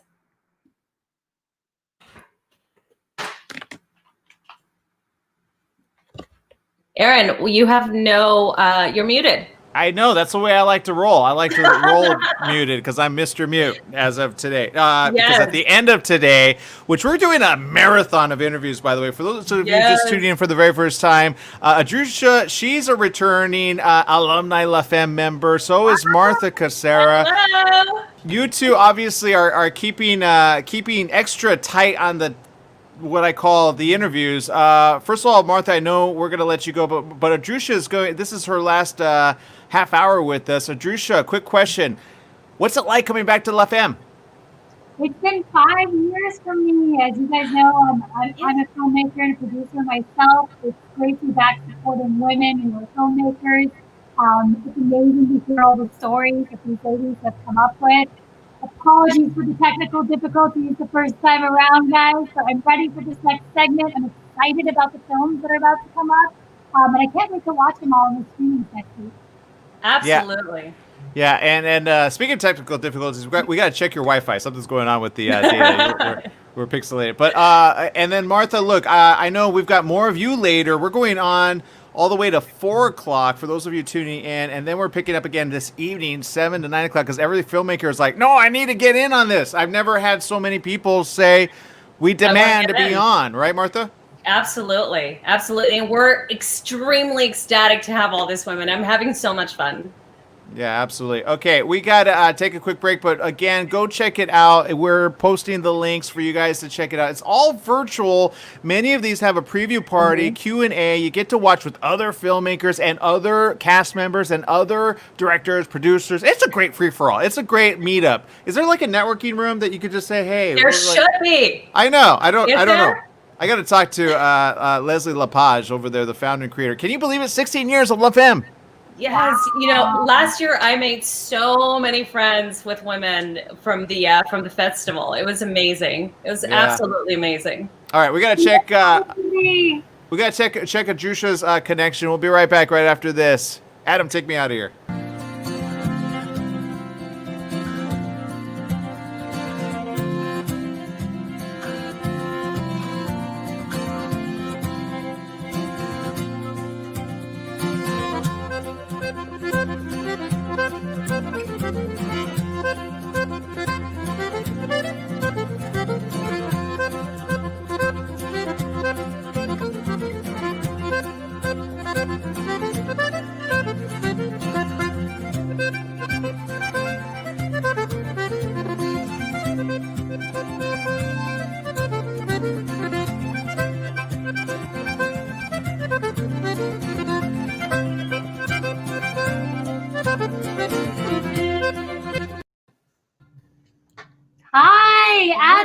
how are you? Did I say that correctly? You actually did, and I was like sure that you weren't going to. With a name like Adrusha, you get used to pronunciations of other people's names that are equally as original. It's such a pleasure to meet you, Adva. And I'm so excited to tell everyone a little bit about Project Fog. I know that this is about a devoted undercover Israeli agent, correct? Tell us a little bit about what inspired this and about what people will be expecting at the screenings next week. So, okay, a little bit about me, just so I can explain how and why I wrote that. I'm from Israel, currently living in LA, but before coming here, I was working in the media and I was covering themes as terror and war. And after the 2014 war that we had with Gaza, I think I just felt overwhelmed and I needed to let it out. And so many of the stories were still in my head. And even though I moved to LA, I tried to find a way to let them out and speak of the conflict, which is playing such a big role in my life and in everyone's life in that area. So I wanted to show both sides and I wanted to find a unique way of doing that using a spy. So yeah, it is about an undercover Israeli agent who has been living in Gaza and has infiltrated Hamas. And when an Israeli soldier is kidnapped through the underground tunnels into Gaza, he's operated to find him. And then he finds out that his 16-year-old son is one of the kidnappers. And now he has to choose between his duty, his family, and keeping his identity undercover. Basically, I love putting my characters in like the worst situation. Sounds like full of very, very rich characters. And it sounds like a complicated storyline.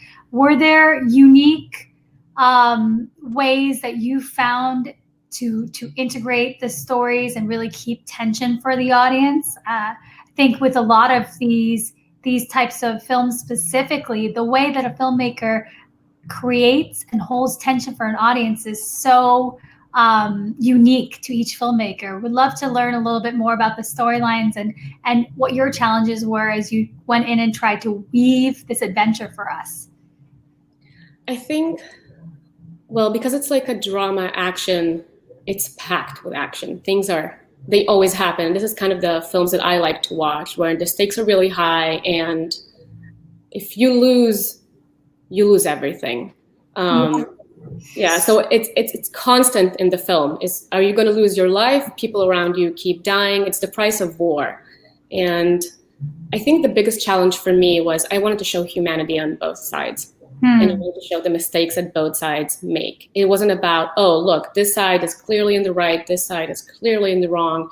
You should go with this one. Because we all know the conflict is not that simple. If it was, we wouldn't have that anymore.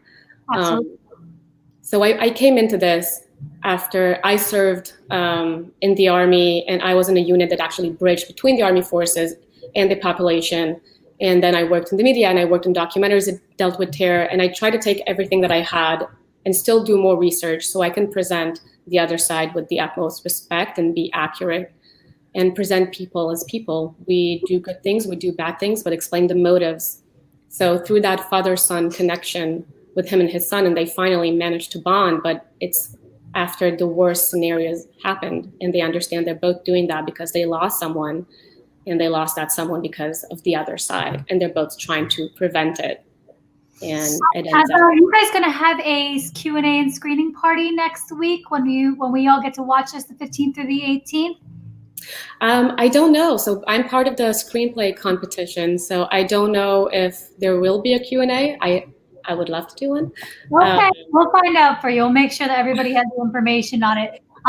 You can find tickets to the Femme Film Festival below. Adva, where can we find out more information about you as a filmmaker and more information about Project Fog?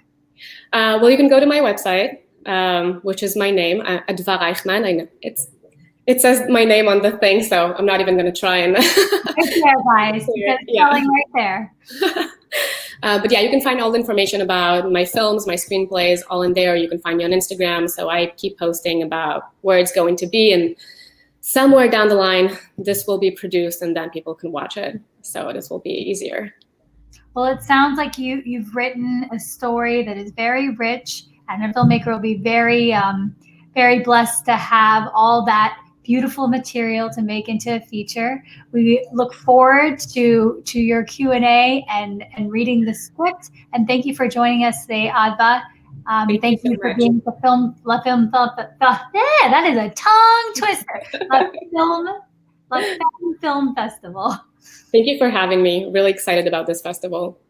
Thank you.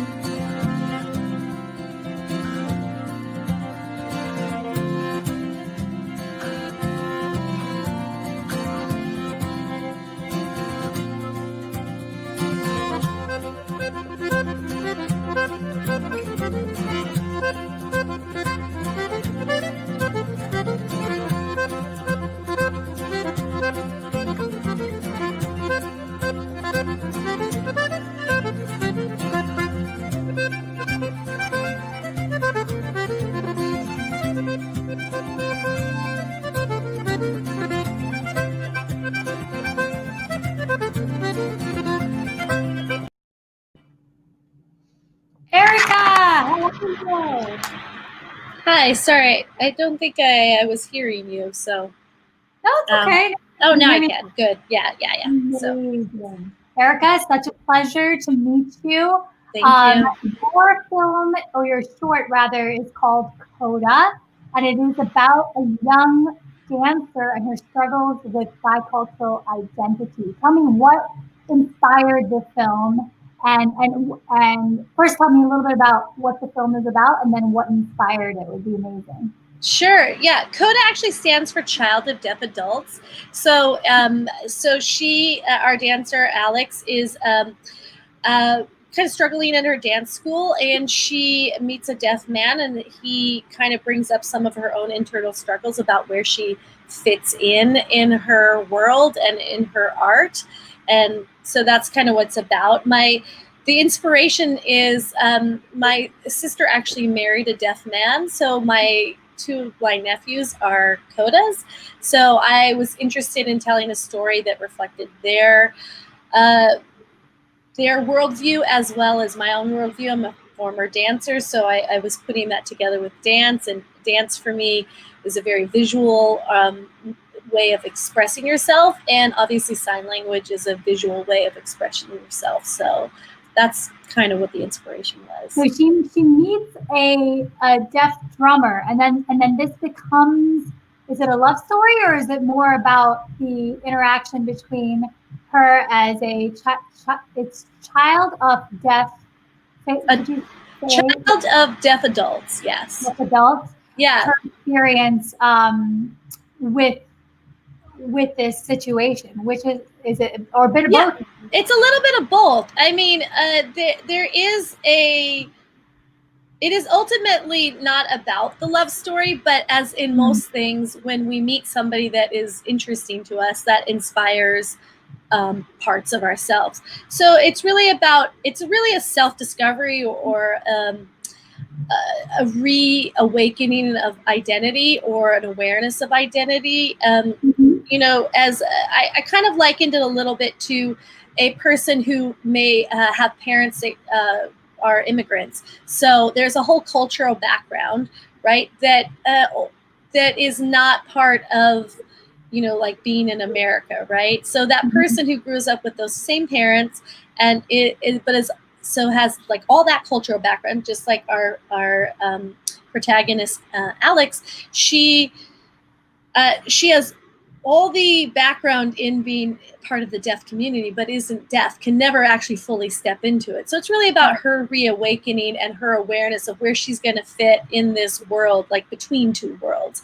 And this deaf drummer kind of sparks that questioning again, and also inspires part of her dance and her art.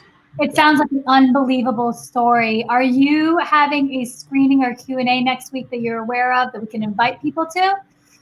We're not having any of the specific ones. We're just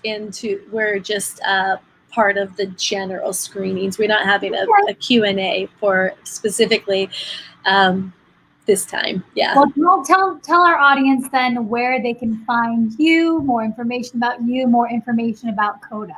Oh, for sure. Yes. If they want more information from us, our our social media handle is at Coda Movie USC. This was my thesis film for USC, so at Coda Movie USC. You can follow me at E Davis Marsh, which is first letter Davis Marsh with no hyphen, if they want to find me, and that's across all board. We're there on Instagram, we're there everywhere, so you can find us and find more about us and chat with us. We're happy to chat with you. Coda sounds like a deeply touching story. We appreciate you being with us today, Erica. We can't wait for the screening of your short at the La Femme Film Festival. Yeah, so excited. Everybody get tickets, and Erica, we'll see you there. Thank you so much.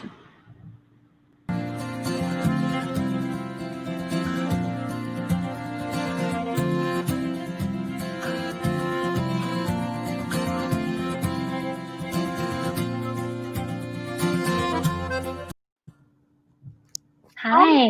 Yes. Hi. How are Hi, you? nice to meet you. I'm good. How are you? You. Your film is called Summer Soundtrack. Yes. And it sounds like it's kind of a nostalgic film about a summer on repeat. Tell me exactly. This is a love story. It's got the summer vibe to it. What inspired the story? And tell our audience a little bit more about what they should be expecting at the screening next week of your short. Sure. So, hello, I'm Artemis Snow. I wrote, produced, and co-directed Summer Soundtrack. In the film, we kind of weave through the memories of a woman named Kira as she reflects on a really meaningful and impactful relationship in her past on the day of the wedding that everyone is getting ready for. And it's really a tender conversation starter piece exploring how we define what a soulmate is, well, at least the traditional concept of what a soulmate is in Western culture. Oh, a little nugget there. So is there a contrast between Western and Eastern culture and what these definitions are within this film, or what inspired your definition of a soulmate or wanting to explore this in a short? Oh, for sure. I mean, I'm sure many of the themes in this short are very universal. The sentiments can be very universally felt, but for sure there's a specific Western concept that I am zoning in on. I did use a lot of real relationships in my life to kind of highlight the message we were hoping to convey. So while it was inspired by real experiences, it was definitely refined through reflection and a lot of conversation. I love a great love story, and I especially love something that feels and has the tonality of something that is so familiar to all of us, that feeling of summer and summer love. Tell our audience a little bit about where they can find more information about you, Artemis, and about your filmmaking. Yeah, of course. So you can find the short at both Instagram, both Instagram and Facebook. I believe we're at Summer Soundtrack Short on both platforms. Summer and you can Soundtrack Short. And you can find me personally at The Next Venture on Instagram. And yeah, definitely, we are really hoping to evoke that relatable nostalgia that you were talking about. So thank you for bringing that up. No, of course. So Summer Soundtrack Short. And on Instagram, you are at The Next Adventure. The Next Adventure. What a great handle. Thank you so much for joining us today, Artemis. Will there be a screening and Q&A for you next week for the short? Do you know? We'll be on demand all week, but not a specific Q&A for us. Okay, we'll make sure that everyone gets links to those. Please join us next week at La Femme Film Festival. Watch Artemis's Summer Soundtrack and be taken back to that summer love that you guys all are missing out on this summer. Thank you for being with us, Artemis. Thank you so much.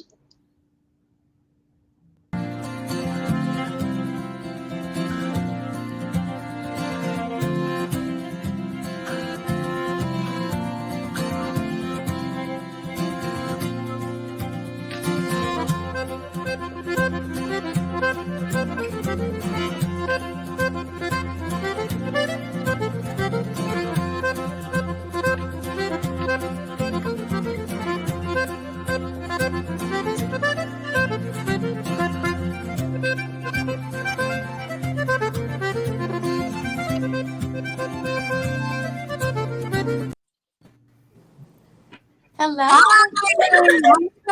We got a mute on Sean. Sean, there we go. It is a pleasure to have all of you here at La Femme Film Festival to talk about your film, Mo. Mo is a short film. It is about a determined single mother who gives up her dream of becoming a musician. Tell us a little bit more about the film, but first let's introduce everyone. We have Sean Pipkin. Sean, would you introduce everybody who's on the live stream right now? I'm Sean Pipkin West. I was director and producer. We have Maria Catre-Osler, who was our writer and our main actress and producer. And then we have Jackie Ho, who was also one of our actresses and also producer. It's such a pleasure to have you all. And so a little bit more about the film. Tell us about our single mother, Sean. So I'm actually going to let Maria talk a little bit about, since she wrote this. So I'm going to let her speak a little bit about the story. Go ahead, Maria. Okay, thank you so much for that question. So pretty much, young single mom, she hasn't really had a lot of success in the music field. She is a musician because she's always working or trying to make it to survive for her and her child, right? So her friend is always there, which is played by Jackie Ho, her friend Ren. And her friend is the one that's always there to money, what you need, babysitter, what you need. We all should have like a best friend like that in life. So Ren is that character. And she's like, hey, my aunt's looking for an ESL teacher at her school. Do you want to, try and do that? And so pretty much she goes to become an ESL teacher and finds out in the class that you learn English from listening to music. And that kind of stirs up her passion for being a musician once again. It opens a whole new world to her that she never really, realized. So, yeah. So the musician becomes an English teacher. Yes. Love the idea of using music as a language. It is a language in and of itself. Jackie, tell us a little bit about your experience on this film as the actress. We're looking forward to seeing you in this film next week at La Femme Film Festival. Tell us a little bit about your experience on really encapsulating what the duality of these two languages and how similar they are. Oh, so there's a variety of languages encapsulated in this film, which I love. There's like the strong base or diversity, diverse voices, and like different backgrounds. So I play Ren Chang, Mo's best friend, and it's not very far. Her personality is not very far from who I am in real life. Like I am really the cheerleader all the time, and I had a great experience too as a producer. Like putting all together the elements and getting this film off the ground, because as I always tell Maria, like we always am so like mind boggled by how far we've come bringing her story to life. And we met at an audition together. Oh, no way. She saw me, I was like, you're Ren. I'm like, okay. And then I was like, you know what? Let me help you out. I don't know. I just felt like I wanted to help her bring her story to life. And so I naturally stepped into being a producer. And I think that's defining of the whole experience of this movie, where women get together, and we're stronger together. And, and what I'm really impressed about this film too, is like, not only is it diverse, but there's a whole woman's cast, like I'd say 90%. Yeah. Yeah. What collaboration. Do you guys know that next week, whether your screening has a Q&A that I can direct people to if they want to tune in with you guys later on? I don't think so. Is there a platform or another way for them to connect with Mo so that they can track what's going on with your short? Yes. On Instagram, right? Yep. On Instagram, we have Mo the Film. Mo the And then Film. we have our website, which is just mothefilm.com. And then personally, my Instagram is Pip Hooray 12, PIPHOORAY 12. Pip Hooray. Yeah. And Maria, Jackie, you guys want to tell yours? Yeah, so again, everything is Mo the Film, IG, Facebook, website, and then my personal IG is I am Maria Katri. That's K as in kite, A, T as in Tom, R-E. I am Maria Katri.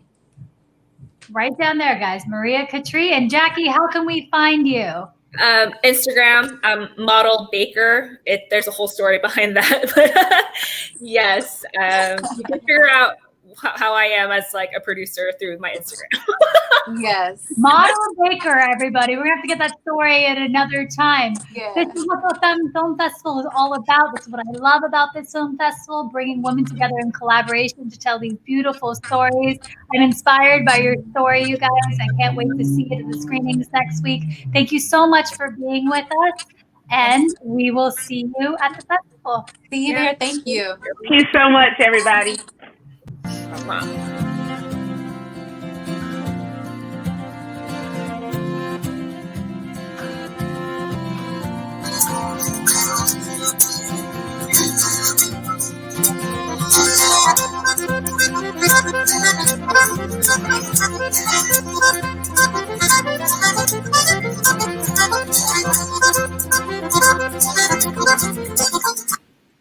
Hey, everybody. How are you? Welcome back.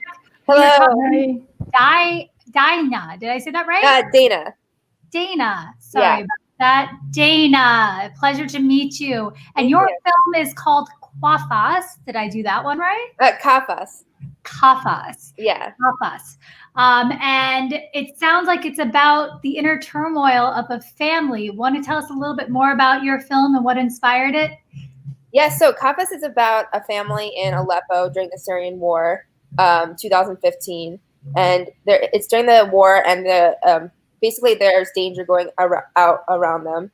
And the brother and the mother want to leave and go to a refugee camp, and the father wants to stay. He has pride in the country, and he wants to just stay in the country. So then there's tension between the mother and son and the father. Andre, you want to add?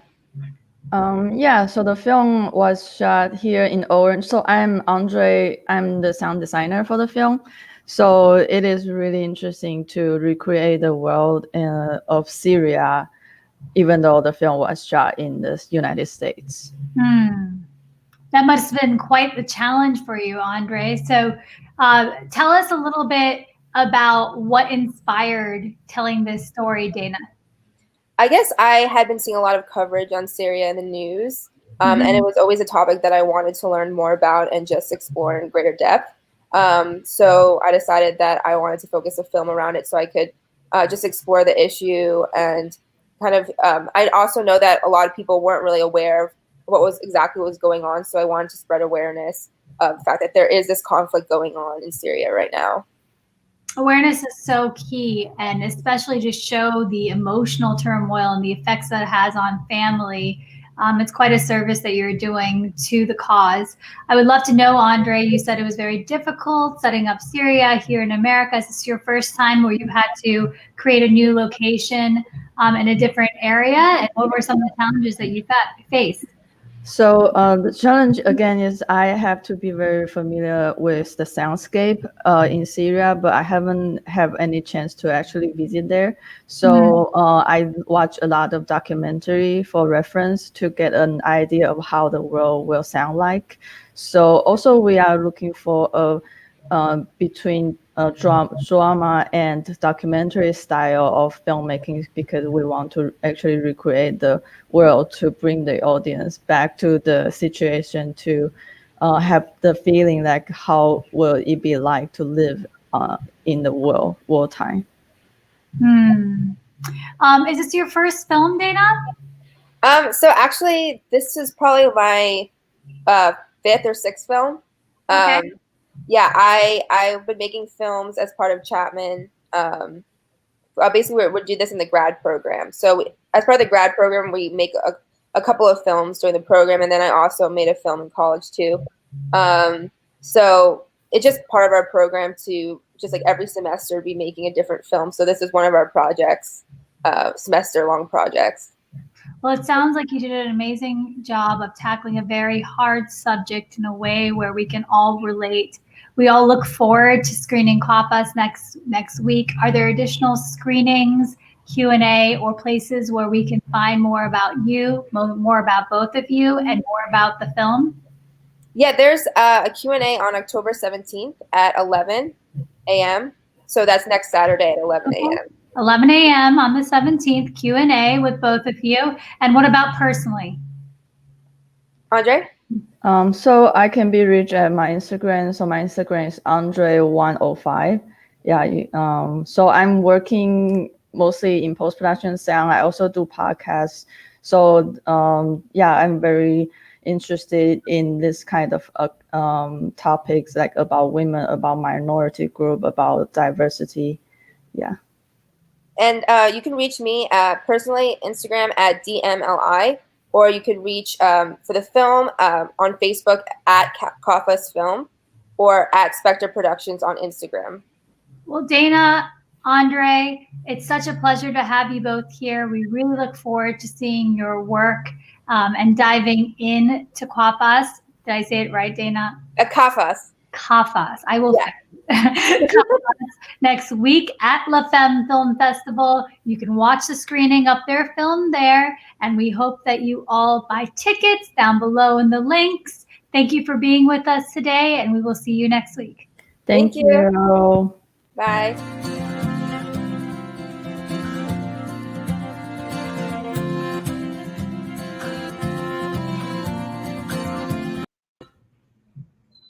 Hi.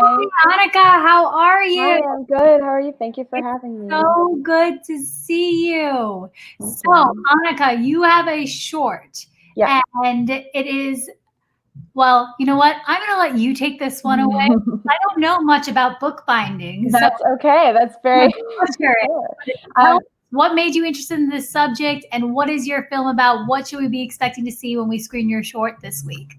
Yeah, so my film is called The Binding of Itzik.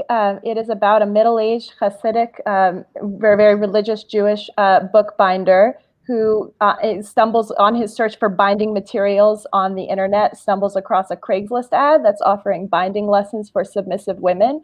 It's a bondage ad, and he responds to it and gets entangled in this very emotionally intense BDSM relationship with a stranger on the internet.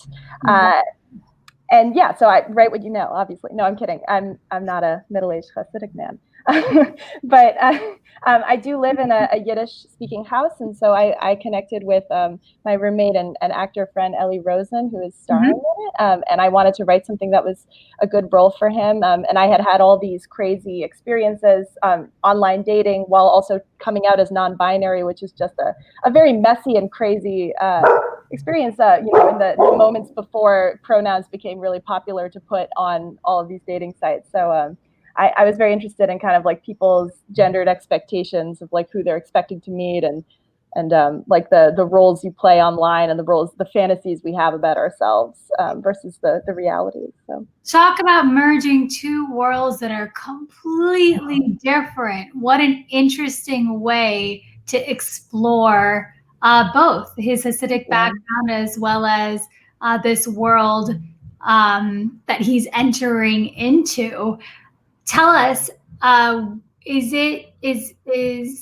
there challenges that you found in terms of being offensive to either side? It's a very delicate matter when you're dealing with religious backgrounds, etc. Or was it something where you just really wanted to stay true to the characters? Well, no, that's a great question. I mean, I felt very nervous about writing it, and I was very nervous to give it to my friend. Ellie was also the consultant on it, so he fact-checked it and made sure he helped translate it. He translated all the Yiddish dialogue. And Malky Goldman, who's also in it, was an incredible also authenticity check. So I gave it, both of them came from the Hasidic community and had these experiences. So I checked it with them all the way. But also I just wanted to make sure to do justice to, like, I feel coming from the kink community myself, like I wanted to do justice to them and make sure that they got represented in a way that was like complex and fair and like, more authentic to the experience than just people's kind of fantasies and stereotypes. So I feel like that's exactly what we wanted to do for both sides of both of those communities that are very often kind of represented as these very tropey, stereotypical things, and I just kind of wanted to subvert that and make them something more complicated and nuanced. Well, I think you've done a Amazing job of picking an interesting perspective to bring humanity really into two very polarizing discussions sometimes, right? Tell us, is there a screening or Q&A where we can talk a little more to you next week? Or if not, are there other ways where people can connect with you on a personal level? We are trying to arrange an online screening and Q&A because I think it would be a great film to have a Q&A for, but we don't have that information yet. So I'd love to just give the information of our Facebook page so you can follow us if you're interested in finding out about that. Like, just follow our page. Go to the Facebook, www.facebook.com/bindinglessons is our Facebook page. And it will come up as The Binding of Isaac. But now we're calling it The Binding of Isaac. The Binding. So, yeah. Got it.